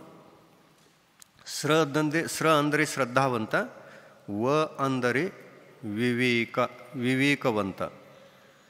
ವಿವೇಕ ಯಾರಲ್ಲಿರ್ತದೆ? ಸ್ವಾಧ್ಯಾಯ ಮಾಡಿದವರಿಗೆ ವಿವೇಕ ಬರ್ತದೆ. ಸ್ವಾಧ್ಯಾಯ ಮಾಡುವುದಿಲ್ಲ ಅನ್ನುವಂಥವರಿಗೆ ವಿವೇಕ ಜ್ಞಾನ ಬರುವುದೇ ಇಲ್ಲ. ಕ ಅಂದರೆ ಏನು? ಕ್ರಿಯೆ. ಕ್ರಿಯಾ ಅಂದರೆ ಚಾರಿತ್ರ. ಚಾರಿತ್ರ ಅಂದರೆ ಸಂಯಮ. ಸಂಯಮವೂ ಬೇಕು, ಕ್ರಿಯೆಯೂ ಬೇಕು. ನೀನು ಶ್ರದ್ಧಾವಂತನಾಗು, ಮೊದಲು ಶ್ರದ್ಧಾವಂತನಾಗು, ಆಮೇಲೆ ವಿವೇಕದಿಂದ ಎಲ್ಲ ಕ್ರಿಯೆಗಳನ್ನು ಮಾಡಲಿಕ್ಕೆ ವಿವೇಕವನ್ನು ಧರಿಸಿಕೊಂಡಿರು. ಶ್ರದ್ಧಾವಂತ, ವಿವೇಕವಂತ ಮತ್ತು ಕ್ರಿಯಾವಂತ, ಇದನ್ನು ಮಾಡಿಕೊಳ್ಳಿಕ್ಕೆ ನೋಡಿ, ಇದರಲ್ಲಿ ಸಮ್ಯಕ್ ದರ್ಶನ, ಜ್ಞಾನ, ಚಾರಿತ್ರ ಮೂರೂ ಆ ಒಂದು ಅರ್ಥದಲ್ಲಿ ನಮಗೆ ಸಂಕೇತವನ್ನು ಕೊಡ್ತಾ ಇವೆ. ಈ ಮೂರು ಅಕ್ಷರಗಳು ಅಂದರೆ ನಾವು ರತ್ನತ್ರಯಧಾರಿಗಳು ಅನ್ನುವುದನ್ನು ತೋರಿಸಿಕೊಡ್ತಾ ಇವೆ. ಅಂದರೆ ಶ್ರದ್ಧೆ ಆಯಿತು. ಶ್ರದ್ಧೆ ಯಾವುದರ ಪ್ರತೀಕ? ಸಮ್ಯಕ್ ದರ್ಶನದ ಪ್ರತೀಕ. ನಾವು ಶ್ರದ್ಧೆಯನ್ನು ಮಾಡಿದ್ದೇವೆ ಅಂತಂದರೆ ಸಮ್ಯಕ್ತ್ವ ಇದೆ. ವಿವೇಕವಂತರಾಗಿದ್ದೇವೆ ಅಂದರೆ ಏನಿದೆ? ಸಮ್ಯಕ್ ಜ್ಞಾನ ಇದೆ. ನಮ್ಮಲ್ಲಿ ಕ್ರಿಯಾ ಇದೆ ಅಂದರೆ ಸಂಯಮ ಇದೆ, ಚಾರಿತ್ರ ಇದೆ. ಚಾರಿತ್ರ ಇದೆ ಅಂತಂದರೆ ಸಮ್ಯಕ್ ಚಾರಿತ್ರ ಇದೆ. ಬಂತಲ್ಲ ರತ್ನತ್ರಯ. ಶ್ರಾವಕ ಅನ್ನುವಂತಹ ಈ ಒಂದು ಶಬ್ದ ಇದು ಗೃಹಸ್ಥನಿಗೆ ಧಾರ್ಮಿಕನಾದಾಗ ಆ ಪದವಿ ನಿಮ್ಮಲ್ಲಿ ಕಂಡುಬರ್ತದೆ. ಧಾರ್ಮಿಕರಾದಾಗ ಆ ಪದವಿ ನಿಮ್ಮಲ್ಲಿ ಕಂಡುಬರ್ತದೆ. ಶ್ರಾವಕ. ಶ್ರಾವಕ ಅನ್ನುವಂತಹ ಶಬ್ದ ಗೃಹಸ್ಥ ಅಂತ ಅನ್ನಲಿಕ್ಕೆ ಸಾಧ್ಯ ಇಲ್ಲ. ಯಾರು ಗೃಹಸ್ಥರೋ ಅವರು ಶ್ರಾವಕರಾಗಬಹುದು. ಆದರೆ ಯಾರು ಶ್ರಾವಕರೋ ಅವರು ಗೃಹಸ್ಥರಲ್ಲ. ಯಾರು ಶ್ರಾವಕರಾಗಿದ್ದಾರೆ ಅವರು ಗೃಹಸ್ಥರಾಗಿರಲೂಬಹುದು, ಆಗದೇನೂ ಇರಬಹುದು. ಉದಾಹರಣೆಗೆ ಅಂಥವ್ರು ಯಾರು ಅಂತಂದರೆ, ಮನೆಯನ್ನು ತ್ಯಾಗ ಮಾಡಿ ವಸ್ತ್ರ ಪರಿಗ್ರಹವನ್ನು ಬಿಡದೇ ಇರತಕ್ಕಂತಹ ಮತ್ತು ವಸ್ತ್ರ ಸಹಿತ 11 ಪ್ರತಿಮೆಗಳನ್ನು ಪಾಲಿಸುವಂತಹ ಕ್ಷುಲ್ಲಕರು ಮತ್ತು ಐಲಕರು. ಇವರು ಗೃಹ ಪರಿಗ್ರಹವನ್ನು ತ್ಯಾಗ ಮಾಡಿದ್ದಾರೋ ಅಥವಾ ಇಲ್ಲ? ಮಾಡಿದ್ದಾರೆ. ಇವರಿಗೆ ಗೃಹಸ್ಥ ಅನ್ನಲಿಕ್ಕೆ ನಡೀತದೆ ಏನು? ಇಲ್ಲ. ಮನೆ ಇಲ್ಲ, ಆದ್ದರಿಂದ ಇವರು ಗೃಹಸ್ಥರಲ್ಲ. ಆದರೆ ಮನೆಯನ್ನು ತ್ಯಾಗ ಮಾಡಿ ಶ್ರಾವಕರಾಗಿಯೇ ಇದ್ದು ಮುನಿವ್ರತಗಳ ಅಭ್ಯಾಸವನ್ನು ಈ ಕೆಳಗಿನ ಹಂತದಲ್ಲಿ ಮಾಡ್ತಾ ಇದ್ದಾರೆ. ಕೆಳಗಿನ ಸ್ಟೇಜ್ದಲ್ಲಿ ಮುನಿವ್ರತಗಳನ್ನು ಅಭ್ಯಾಸ ಮಾಡಿಕೊಂಡು ನಾನು ನಾಳೆ ಮುನಿಯಾಗಬೇಕು ಅನ್ನುವಂತಹ ಪ್ರಯತ್ನ ನಡೆದಿದೆ. ಶ್ರಾವಕ ಅಂತಂದರೆ ರಂಗದಾಗ ಭಂಗ ಆಗ್ತದೆ ಅಂತಂತಾರಲ್ಲ, ಇದು ಆಟೋಮೆಟಿಕ್ ಆಗಬೇಕು. ಆಟೋಮೆಟಿಕ್ ಆಗ್ತದೆಯಲ್ಲ, ಕರೆಂಟ್ ಹೋದ ತಕ್ಷಣ ಇದು ಶುರು ಆಗಿರಬೇಕು. ಆಟೋಮೆಟಿಕ್ ಮಾಡ್ಕೊಂಡು ಬಿಟ್ರೆ ಹಾಂ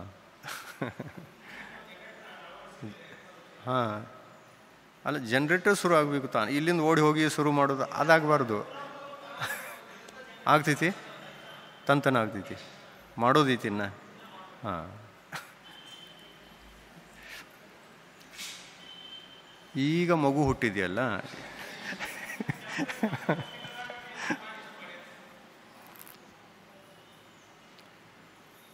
ಶ್ರಾವಕ ಅನ್ನುವಂಥ ಶಬ್ದ ರತ್ನತ್ರಯಕ್ಕೆ ಪ್ರತೀಕವಾದದ್ದು. ಸ ಅಂದರೆ ಶ್ರದ್ಧೆ, ಶ್ರದ್ಧೆ ಅಂದರೆ ಸಮ್ಯಕ್ ದರ್ಶನ. ವ ಅಂದರೆ ವಿವೇಕ, ವಿವೇಕ ಅಂದರೆ ಸಮ್ಯಕ್ ಜ್ಞಾನ. ಕ ಅಂದರೆ ಕ್ರಿಯೆ, ಕ್ರಿಯೆ ಅಂದರೆ ಸಮ್ಯಕ್ ಚಾರಿತ್ರ. ಇದು ಶ್ರಾವಕರಿಗೆ ಇರುವಂತಹ ರತ್ನತ್ರಯ. ಇನ್ನು ಗೃಹಸ್ಥನಿರುವಂಥವನು ಶ್ರಾವಕನಾಗಲಿಕ್ಕೆ ಸಾಧ್ಯತೆ ಇದೆ. ಮನೆಯಲ್ಲಿ ಇದ್ದುಕೊಂಡಾಗಲೂ ಕೂಡ ಶ್ರಾವಕನಾಗಲಿಕ್ಕೆ ಸಾಧ್ಯತೆ ಇದೆ. ಮನೆ ಪರಿಗ್ರಹವನ್ನು ತ್ಯಾಗ ಮಾಡಿ ಕ್ಷುಲ್ಲಕ, ಐಲಕ ಅನ್ನುವಂತಹ ಪದವಿಗೆ ಹೋದಾಗಲೂ ಕೂಡ ಶ್ರಾವಕನಾಗಿ ಇರಲಿಕ್ಕೆ ಸಾಧ್ಯತೆ ಇದೆ, ಇದ್ದಾನೆ. ಸಾಧಕ ಅಲ್ಲ. ಸಾಧಕ ಅಂತಂದರೆ ಸಲ್ಲೇಖನ ಮರಣವನ್ನು ಸ್ವೀಕಾರ ಮಾಡಿದಂತಹ ವ್ಯಕ್ತಿಗೆ ಸಾಧಕ ಅಂತ ಅಂತಾರೆ. ಸಾಧಕ ಇನ್ನು ಕ್ಷುಲ್ಲಕ ಐಲಕ ಈ ಪದವಿಗೆ ಹೋಗಿರ್ತಕ್ಕಂತಹ 11ನೆಯ ಪ್ರತಿಮಾಧಾರಿ ಕ್ಷುಲ್ಲಕರಿಗೆ ಮತ್ತು ಐಲಕರಿಗೆ ಶ್ರಾವಕ ಅಂತ ಕರೆದ್ರು. ಆದರೆ ಎಂಥ ಶ್ರಾವಕ? ಅವುಗಳಲ್ಲಿ ಮತ್ತೆ ವಿಭಾಜನೆ ಮಾಡ್ತಾರೆ. ಅಂದರೆ ನೋಡಿ, ಈಗ ಪ್ರತಿಮೆಗಳು 11, ಅವುಗಳಲ್ಲಿ 3 ಹಂತಗಳಲ್ಲಿ ಎಂಥ ಶ್ರಾವಕರು ಅನ್ನುವುದನ್ನು ತೋರಿಸಿಕೊಟ್ಟಿದ್ದಾರೆ. 1ನೇ ಪ್ರತಿಮೆಯಿಂದ 6ನೆಯ ಪ್ರತಿಮೆಯವರೆಗೆ ಇವರು ಜಗಣ್ಯ ಶ್ರಾವಕರು, ಮನೆಯಲ್ಲಿರುವಂಥವರು, ಮನೆ ತ್ಯಾಗ ಇಲ್ಲ ಇವರಿಗೆ. ಆದರೂ ಪ್ರತಿಮಾ ಪಾಲನೆಯ ಆ ಒಂದು ಪ್ರಯತ್ನದ ಅಪೇಕ್ಷೆಯಿಂದ, ಆ ಒಂದು ಪುರುಷಾರ್ಥದ ಅಪೇಕ್ಷೆಯಿಂದ ಅವರಿಗೆ ಜಗಣ್ಯ ಶ್ರಾವಕರು ಅಂತ ಹೇಳಿದರು. ಇನ್ನು ಮಧ್ಯಮ ಶ್ರಾವಕರು ಅಂತಂದರೆ 7ನೇ, 8ನೆಯ ಮತ್ತು 9ನೆಯ ಈ ಪ್ರತಿಮೆಗಳನ್ನು ಹೊಂದಿರತಕ್ಕಂತಹ ಶ್ರಾವಕರಿಗೆ ಮಧ್ಯಮ ಶ್ರಾವಕರು ಅಂತ ಹೇಳಿದರು. ಮತ್ತು ಉತ್ಕೃಷ್ಟ ಶ್ರಾವಕರು ಅಂತಂದರೆ ಮನೆಯನ್ನು ತ್ಯಾಗ ಮಾಡಿರ್ತಕ್ಕಂತಹ ಕ್ಷುಲ್ಲಕ ಐಲಕ ಇವರಿಗೆ. ಆರಿಕ ಅಲ್ಲ, ಆರಿಕೆಯರಿಗೆ ಪ್ರತಿಮಾಗಳನ್ನು ಕೊಡೋಲ್ಲ. ಆರಿಕೆಗಳ ವ್ರತಗಳು ಪ್ರತಿಮೆಗಳಲ್ಲ.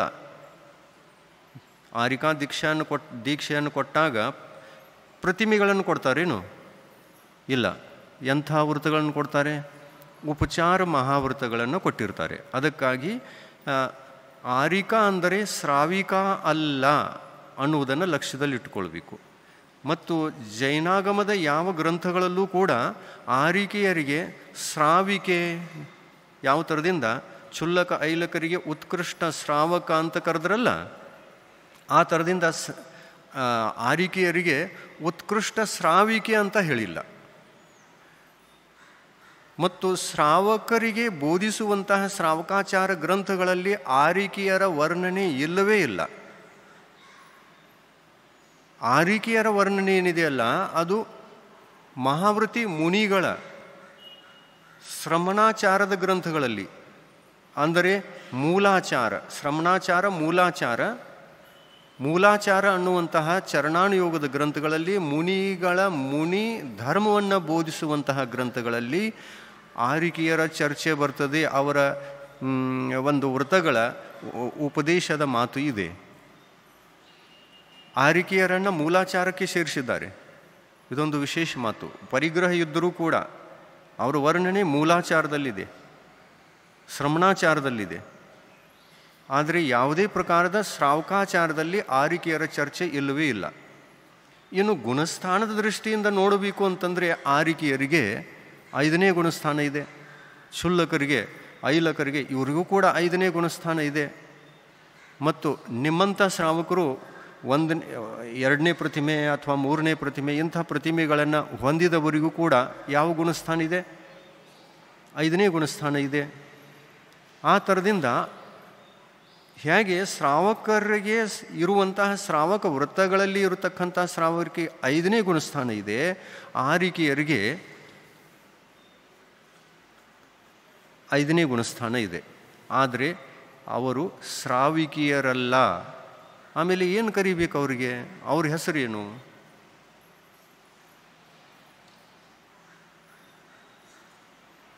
ಶ್ರಾವಿಕೆ ಅಲ್ಲ, ಆರಿಕೆ ಅಂತಂದ್ರು. ಆರಿಕೆಯರು ಶ್ರಾವಿಕಿಯರಲ್ಲ. ಕ್ಷುಲ್ಲಿಕ ಅಂತಿರ್ತಾರಲ್ಲ, ಆ ಕ್ಷುಲ್ಲಿಕೆಗೆ ಪ್ರತಿಮೆಗಳಿರ್ತವೆ. ಕ್ಷುಲ್ಲಿಕ ಇತ್ತು ಅಂತಂದರೆ ಅದು ಶ್ರಾವಿಕೆ, ಉತ್ಕೃಷ್ಟ ಶ್ರಾವಿಕೆ. ಕ್ಷುಲ್ಲಿಕೆಗೆ ಉತ್ಕೃಷ್ಟ ಶ್ರಾವಿಕೆ ಅಂತ ಕರೀಬೋದು. ಆರಿಕೆಯರಿಗೆ ಏನಂತ ಕರೀಬೇಕು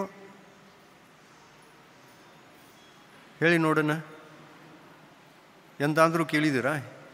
ಕೆಲವೊಂದು ಶಬ್ದಗಳನ್ನು ಕೇಳಿರ್ಬೋದು. ಆರಿಕೆಯರಿಗೆ ಮೂಲಾಚಾರ ಗ್ರಂಥಗಳಲ್ಲಿ ಶ್ರಮಣಿ ಅಂತ ಕರೆದಿದ್ದಾರೆ, ಮುನಿಗಳಿಗೆ ಶ್ರಮಣ ಅಂತ ಕರೆದಿದ್ದಾರೆ. ಆರಿಕೆಯರಿಗೆ ಶ್ರಮಣಿ, ಮುನಿಗಳಿಗೆ ಸಂಯತ ಅಂತ ಕರೆದಿದ್ದಾರೆ, ಮತ್ತು ಆರಿಕೆಯರಿಗೆ ಸಂಯತಿ ಅಂತ ಕರೆದಿದ್ದಾರೆ. ಸಂಯತಿ. ಮುನಿಗಳಿಗೆ ಆರ್ಯ ಅಂತ ಕರೆದಿದ್ದಾರೆ, ಮತ್ತು ಆರಿಕೆಯರಿಗೆ ಆರಿಕಾ ಅಂತ ಕರೆದಿದ್ದಾರೆ.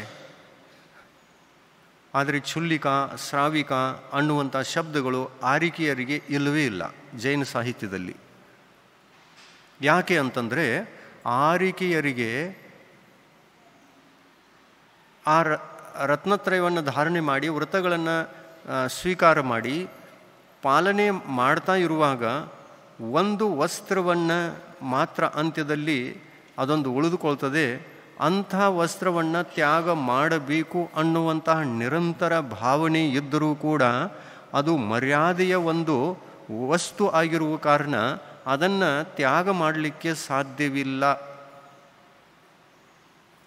ಆದ್ದರಿಂದ ಶ್ರಮಣಿ ಅಂತ ಕರೆದರು. ಮತ್ತು ವ್ರತಗಳನ್ನು ಶ್ರಾವಕರ ವ್ರತಗಳನ್ನು ಆರೋಪಿಸಲಿಲ್ಲ. ಶ್ರಾವಕರ ವ್ರತಗಳನ್ನು ದೀಕ್ಷಾ ತಗೊಳ್ಳುವಾಗ ಕೊಡಲಿಲ್ಲ. ಉಪಚಾರ ಮಹಾವ್ರತಗಳನ್ನು ಕೊಟ್ಟರು. ಮುನಿಗಳು ಯಾವ ವ್ರತಗಳನ್ನು ಧರಿಸ್ತಾರಲ್ಲ ಅವುಗಳನ್ನು ಔಪಚಾರಿಕವಾಗಿ ಕೊಟ್ಟರು, ಸಾಕ್ಷಾತ್ತಾಗಿ ಅಲ್ಲ. ಸಾಕ್ಷಾತ್ವಾಗಿ ಕೊಡೋದು ವ್ಯರ್ಥ ಆಗುತ್ತೆ. ಏಕೆಂದರೆ ವಸ್ತ್ರ ಪರಿಗ್ರಹ ಇದೆ. ಇನ್ನು ಈ ವಸ್ತ್ರ ಪರಿಗ್ರಹ ಇರುವಾಗ ಜೀವ ಹಿಂಸೆ ಇದೆಯೋ ಅಥವಾ ಇಲ್ಲ? ಇದೆ. ಜಲಕಾಯಿಕ ಜೀವಿಗಳ ಹಿಂಸೆ ಅನ್ನತಕ್ಕಂಥದ್ದು ಇದ್ದೇ ಇರ್ತದೆ ಅಲ್ಲ. ಆ ಹಿಂಸೆ ಇದೆ ಅಂತ ಹೇಳಿಬಿಟ್ಟು ಸಾಕ್ಷಾತ್ ಮಹಾವ್ರತಗಳನ್ನು, ಮುನಿಗಳಿಗೆ ಕೊಡುವಂತಹ ಮಹಾವ್ರತಗಳನ್ನು ಆರಿಕೆಯರಿಗೆ ಕೊಟ್ಟಾಗ ವಸ್ತ್ರ ಇದ್ದು ಹಿಂಸೆ ಆಗುವಾಗ ಅದು ವ್ಯರ್ಥ ಆಗ್ತದೆ ಎಲ್ಲ ಕೊಡೋದು. ಅದಕ್ಕಾಗಿ ಸಾಕ್ಷಾತ್ ಮಹಾವ್ರತಗಳನ್ನು ಕೊಡಲ್ಲ. ಈ ವ್ರತಗಳು ಔಪಚಾರಿಕ ವ್ರತಗಳು ಅಂತ ಹೇಳಿಬಿಟ್ಟು ಆ ವ್ರತಗಳನ್ನು ಕೊಟ್ಟರು. ಔಪಚಾರಿಕ, ಸಾಕ್ಷಾತ್ ಅಲ್ಲ. ಯಾಕೆ ಔಪಚಾರಿಕ ಅಂತ ಹೇಳುವ ಪ್ರಸಂಗ ಬಂತು? ಆ ಪರಿಗ್ರಹ ಇರುವುದರಿಂದ. ಯಾಕೆ ಬಂತು? ಆ ಪರಿಗ್ರಹ ಇದೆ ಮತ್ತು ಅದರಿಂದ ಜಲಕಾಯಿಕ ಜೀವಿಗಳ ಹಿಂಸೆ ಇದೆ. ಸ್ಥಾವರ ಕಾಯಿಕ ಜೀವಿಗಳ ಹಿಂಸೆಯಿಂದ ಮುಕ್ತಿ ಆರಿಕಾ ಜೀವನದಲ್ಲಿ ಇಲ್ಲ ಅಂತ ಹೇಳಿಬಿಟ್ಟು ಅವರಿಗೆ ಔಪಚಾರಿಕ ಮಹಾವ್ರತಗಳನ್ನು ಕೊಡುವಂಥ ಪ್ರಸಂಗ ಬಂತು, ಕೊಟ್ಟರು. ಇನ್ನೊಂದು ವಿಷಯ, ಆ ವಸ್ತ್ರವನ್ನು ಕೊಟ್ಟಿದ್ದಾರೆ ಅಂದಮೇಲೆ ಅದು ಎಷ್ಟು ದೊಡ್ಡದು? ಆರಿಕಾಗಳಿಗೆ ವಸ್ತ್ರ ಎಷ್ಟು ಉದ್ದಗಿರ್ತದೆ? ಸಾಡಿ 16 ಮೊಳ ಅಂತ ಹೇಳಿದ್ದಾರೆ ಶಾಸ್ತ್ರದಲ್ಲಿ. ಎಷ್ಟು ಉದ್ದಿರಬೇಕು ಅಂತಂದರೆ ಆರಿಕೆಯರು ತೊಡುವಂತಹ ವಸ್ತ್ರ 16 ಮೊಳ ಅವರ ಕೈಯಿಂದ, ಅವರವರ ಕೈಯಿಂದ. ಆದಿನಾಥ್ ಭಗವಂತರ ಕಾಲದಲ್ಲೇ ಆರಿಕಾಗಳ ಹಸ್ತಲ್ಲ, ಅವರವರ ಕೈಯಿಂದ ವಸ್ತ್ರ ತೊಡಲಿಕ್ಕೆ ಎಷ್ಟು ಉದ್ದವಾಗಿ ಇರಬೇಕು ಅಂತಂದರೆ 16 ಮೊಳ ಇರಬೇಕು. ಆಮೇಲೆ ಇಷ್ಟೊಂದು ದೊಡ್ಡ ವಸ್ತ್ರ ಆರಿಕೆಗಳಿಗಿದೆ. ಐಲಿಕರಿಗೆ ಎಷ್ಟು ದೊಡ್ಡ ವಸ್ತ್ರ ಇದೆ? ಖಂಡ ವಸ್ತ್ರ ಇದೆ. ಒಂದು ಲಂಗೋಟಿ ಮಾತ್ರ ಇದೆಯಲ್ಲ, ಒಂದು ಲಂಗೋಟಿ ಅಂತಂದರೆ 1 ಮೊಳ ಇರ್ತದೆ. 1 ಮೊಳಕ್ಕಿಂತ 1.5 ಮೊಳ ಅಂತ ಅಂದ್ಕೊಳ್ಳಿ, ಸ್ವಲ್ಪ ಉದ್ದಗಿರ್ಬೋದು. ಆಮೇಲೆ ದೊಡ್ಡ ಹೆಚ್ಚು ಪರಿಗ್ರಹ, ವಸ್ತ್ರ ಪರಿಗ್ರಹ ಅಂತಕ್ಕಂಥದ್ದು ಹೆಚ್ಚಿನ ರೂಪದಲ್ಲಿ, ಹೆಚ್ಚಿನ ಪ್ರಮಾಣದಲ್ಲಿ ಆರಿಕೆಯರಿಗಿದೆಯೋ ಅಥವಾ ಐಲಕರಿಗಿದೆಯೋ? ಆರಿಕೆಯರಿಗಿದೆ. ಆರಿಕೆಯರ ಆ ಸಾಡಿಯಲ್ಲಿ ಐಲಕರಿಗೆ 16 ಲಂಗೋಟಿಗಳಾಗಬಹುದು. ಅಂದರೆ 16 ಪಟ್ಟು ಹೆಚ್ಚಿದೆ ಪರಿಗ್ರಹ ಆರಿಕೆಯರಿಗೆ. ಆಮೇಲೆ ಭಗವಂತರಿಗೆ ನಾವು ವಿಚಾರಿಸಿದ್ರೆ, ಭಗವಂತರೇ ಆರಿಕೆಯರು ವ್ರತಗಳಲ್ಲಿ ಶ್ರೇಷ್ಠರೋ ಅಥವಾ ನಾವು ಶ್ರೇಷ್ಠ? ಈ ಪ್ರಶ್ನೆಯನ್ನು ಭಗವಂತರಿಗೆ ಮಾಡಬೇಕು. ಏನು ಹೇಳ್ತಾರೆ? ಆರಿಕೆಯರ ವ್ರತಗಳು ಶ್ರೇಷ್ಠವೋ ಅಥವಾ ನಮ್ಮ ವ್ರತಗಳು? ಯಾಕೆಂದರೆ ನಾವು ವಸ್ತ್ರ ಪರಿಗ್ರಹವನ್ನು ಕಮ್ಮಿ ಮಾಡ್ತಾ ಮಾಡ್ತಾ ಮಾಡ್ತಾ ಕೇವಲ 1.5 ಮೊಳ ಲಂಗೋಟಿಯನ್ನು ಉಳಿಸಿಕೊಂಡಿದ್ದೇವೆ. ಮತ್ತು ಆರಿಕೆಯರಿಗೆ 16 ಮೊಳ ವಸ್ತ್ರ ಇದೆ. 16 ಲಂಗೋಟಿಗಳನ್ನು ತೆಗಿಬಹುದು. ಅದರಲ್ಲಿ ಪ್ರಮಾಣದಲ್ಲಿ ಪರಿಗ್ರಹ ಹೆಚ್ಚು ಅಂತಂದರೆ ಆರಿಕೆಯರಿಗಿದೆ, ಕಡಿಮೆ ಅಂತಂದರೆ ಐಲಕರಿಗಿದೆ. ಇನ್ನು ಇದರಲ್ಲಿ ದೊಡ್ಡವರು ಯಾರು, ಸಣ್ಣವ್ರು ಯಾರು? ವ್ರತಗಳಲ್ಲಿ ಯಾರು ದೊಡ್ಡವರು, ಯಾರು ಚಿಕ್ಕವರು? ಆರಿಕೆ. ಅದೇ ಈ ವಿಷಯವನ್ನು ಏನಿದೆ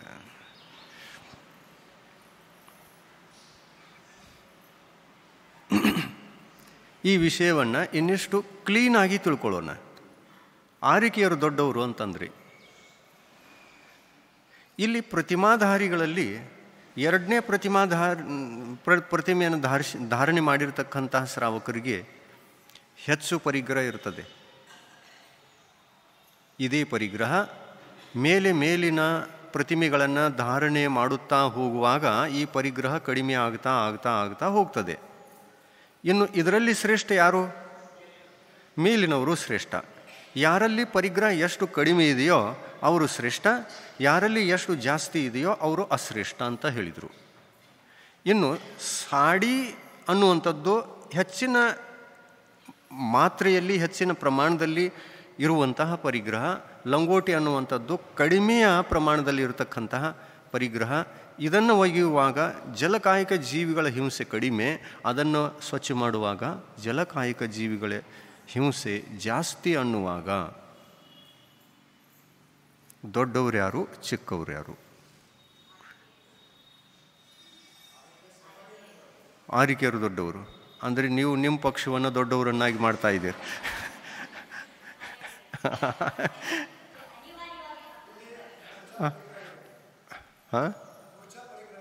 ಮೂರ್ಛಾ ಪರಿಗ್ರಹ. ಇದೇ ವಿಷಯವನ್ನು ತಿಳಿದುಕೊಳ್ಳುವಂಥದ್ದು ಇಲ್ಲಿದೆ. ಮೂರ್ಛಾ ಪರಿಗ್ರಹ ಅಂತಂದರೆ ವಸ್ತ್ರ ಅನ್ನುವಂಥದ್ದು ನಿಜವಾದ ಪರಿಗ್ರಹ ಅಲ್ಲ. ನಿಜವಾದ ಪರಿಗ್ರಹ ಎಲ್ಲಿದೆ? ನಮ್ಮ ಆತ್ಮನಲ್ಲಿದೆ.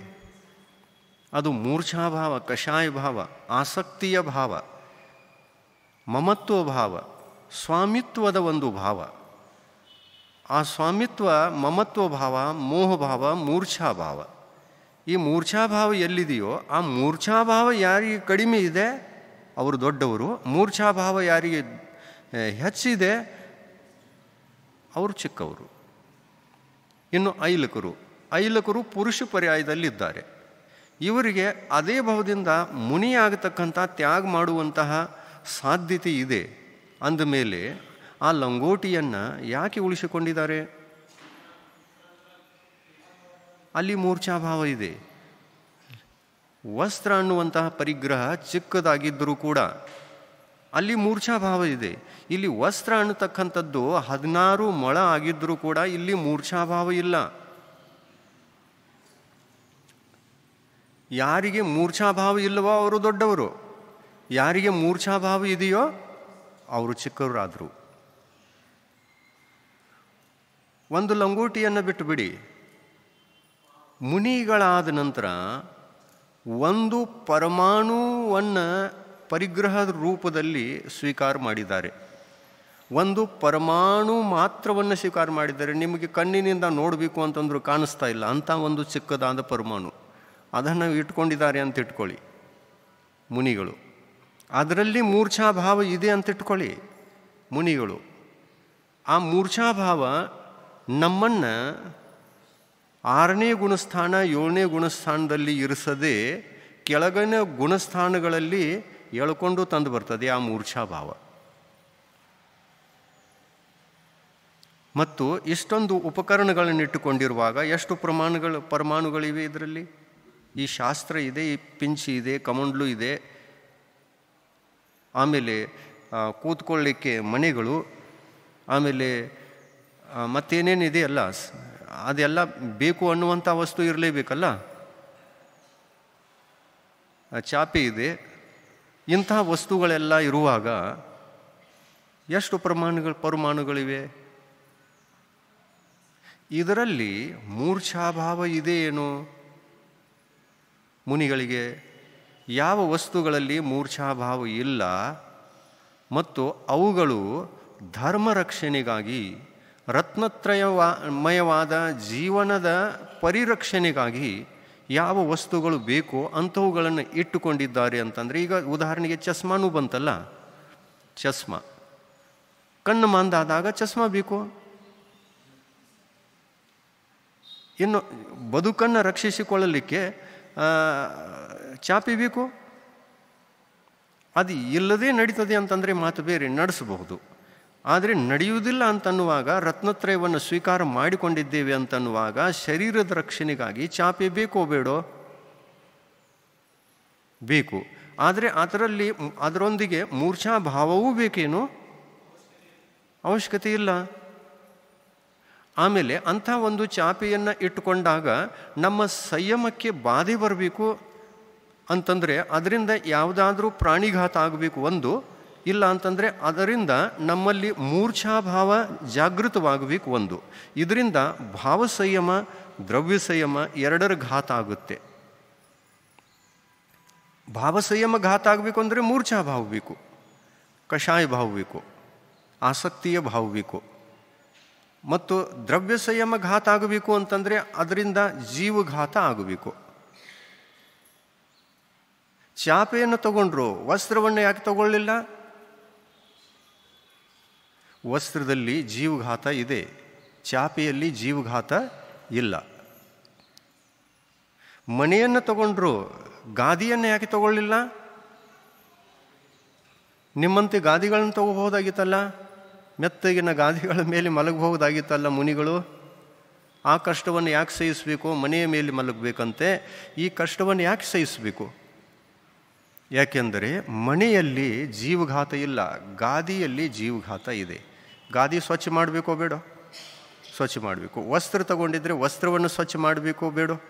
ಆಮೇಲೆ ಅಲ್ಲಿಗೆ ಬಂತು ಐಲಕ ಕ್ಷುಲ್ಲಕರಂತೆ ಈ ವಸ್ತ್ರವನ್ನು ಸ್ವಚ್ಛ ಮಾಡಬೇಕು ಅಂತಂದರೆ ದ್ರವ್ಯ ಸಂಯಮಕ್ಕೆ ಬಾಧೆ ಬರ್ತದೆ, ಪ್ರಾಣಿ ಸಂಯಮಕ್ಕೆ ಬಾಧೆ ಬರ್ತದೆ, ಪ್ರಾಣಿಗಳ ಹಿಂಸೆ ಆಗ್ತದೆ ಅಂತ ಹೇಳಿಬಿಟ್ಟು ಅದನ್ನು ತಗೊಳ್ಳುವುದನ್ನು ನಿಷೇಧ ಮಾಡಿದರು. ವಸ್ತ್ರ ಯಾವಾಗಲೂ ಪರಿಗ್ರಹ ಅಂತ ಹೇಳಿದರು.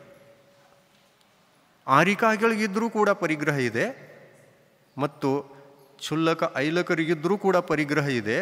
ಆದರೆ ಆರಿಕೆಯರಿಗೆ ಮತ್ತು ಐಲಕರಿಗೆ ವ್ಯತ್ಯಾಸ ಏನು ಅಂತಂದರೆ, ಆರಿಕೆಯರಿಗೆ ಮೂರ್ಛಾಭಾವ ಇಲ್ಲ, ಆದ್ದರಿಂದ ಉಪಚಾರ ಮಹಾವೃತ್ತಿಗಳು. ಐಲಕರಿಗೆ ಮೂರ್ಛಾಭಾವ ಇರಲೇಬೇಕು, ಇದ್ದೇ ಇರ್ತದೆ. ಮೂರ್ಛಾಭಾವ ಇದೆ ಅಂತ ಹೇಳಿಬಿಟ್ಟು ಅದನ್ನು ಬಿಡಕ್ಕಾಗ್ತಾ ಇಲ್ಲ. ಆಮೇಲೆ ಅದು ಪುರುಷ ಪರ್ಯಾಯ. ಪುರುಷ ಪರ್ಯಾಯದಲ್ಲಿ ಅದನ್ನು ಬಿಟ್ಟು ಮುನಿ ದೀಕ್ಷೆಯನ್ನು ಪಡ್ಕೊಳ್ಬಹುದು. ಆದರೆ ಮುನಿ ದೀಕ್ಷೆಯನ್ನು ಪಡ್ಕೊಳ್ಳಿಕ್ಕೆ ಇನ್ನೂ ಏನೋ ಸಂಕೋಚ ಇದೆ, ಸಾಧನೆಯಲ್ಲಿ ಪರಿಪಕ್ವತೆ ಬಂದಿಲ್ಲ. ಆದ್ದರಿಂದ ಪರಿಗ್ರಹದ ಬಗ್ಗೆ ಒಂದು ಆಸಕ್ತಿ ಅಂತಕ್ಕಂಥದ್ದು ಅಲ್ಲಿ ಕಂಡು ಬರ್ತಾ ಇದೆ. ಅದನ್ನು ಇಟ್ಟುಕೊಂಡಿದ್ದಾರೆ. ಅಂದಮೇಲೆ ಮಹಾವ್ರತ, ಉಪಚಾರ ಮಹಾವ್ರತ ಆ ಐಲಕರಿಗೆ ಹೇಳಲಿಲ್ಲ. ಕಡಿಮೆಯಾದ ಪ್ರಮಾಣದಲ್ಲಿ ವಸ್ತ್ರ ಇರುವಂತಹ ಐಲಕರಿಗೆ ಉಪಚಾರ ಮಹಾವ್ರತ ಯಾಕೆ ಇಲ್ಲ? ಅವರಿಗೆ 11 ಪ್ರತಿಮೆಗಳಿವೆ, ಯಾಕೆ ಇಲ್ಲ? ಮೂರ್ಛಾ ಪರಿಗ್ರಹ. ಮೂರ್ಛಾ ಇರುವುದರಿಂದ ಇವರಿಗೆ ಉಪಚಾರ ಮಹಾವ್ರತವನ್ನು ಕೊಡಲಿಲ್ಲ. ಆರಿಕೆಯರಿಗೆ ಅವರಿಗೆ ಮೂರ್ಛಾ ಇಲ್ಲ ಅಂತ ಹೇಳಿಬಿಟ್ಟು ಈ 11 ಪ್ರತಿಮೆಗಳನ್ನು ಕೊಡದೆ ಉಪಚಾರ ಮಹಾವ್ರತವನ್ನು ಕೊಟ್ಟರು. ಯಾವ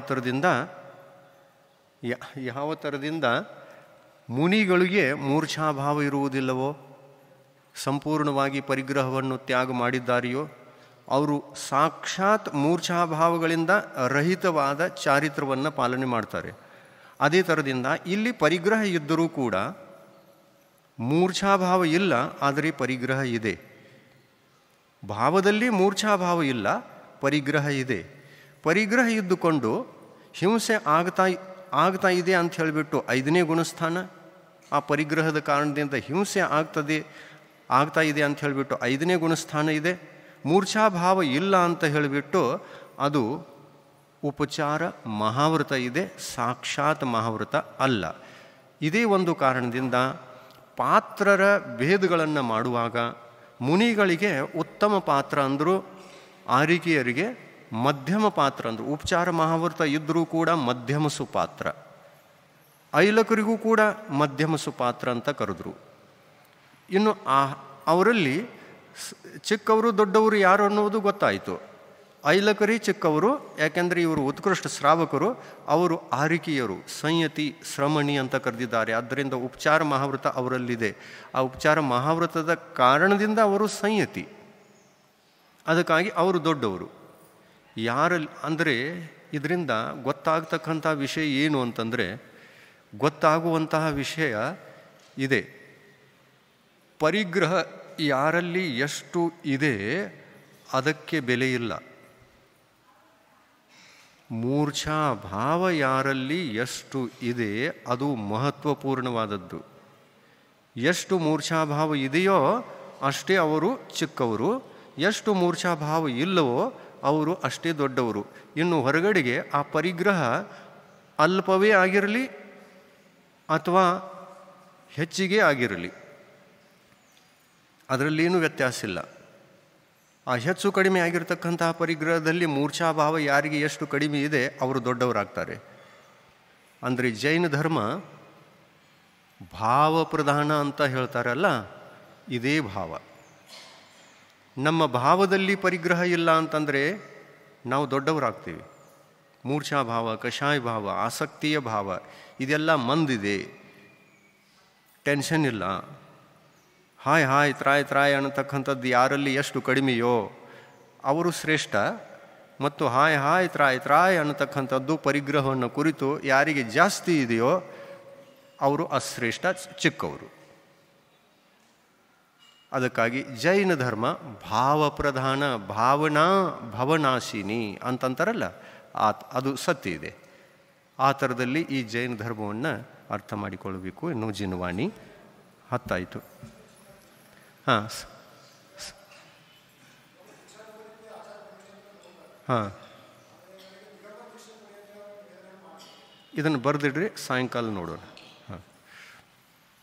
प्रभु देव तुम्हारे पवित्र मुख से निसृत जो शीतल वाणी, जग जन मन के मल को धोती, अतः कहाती जिन वाणी. जयवंतो माँ जग में तब तक जब तक सूरज चांद रहे, शीश नवाते कर्म हरो माँ. अब तक हम विषयांद रहे, अब हम ना विषयांद रहे. जिनवाणी माता की जय.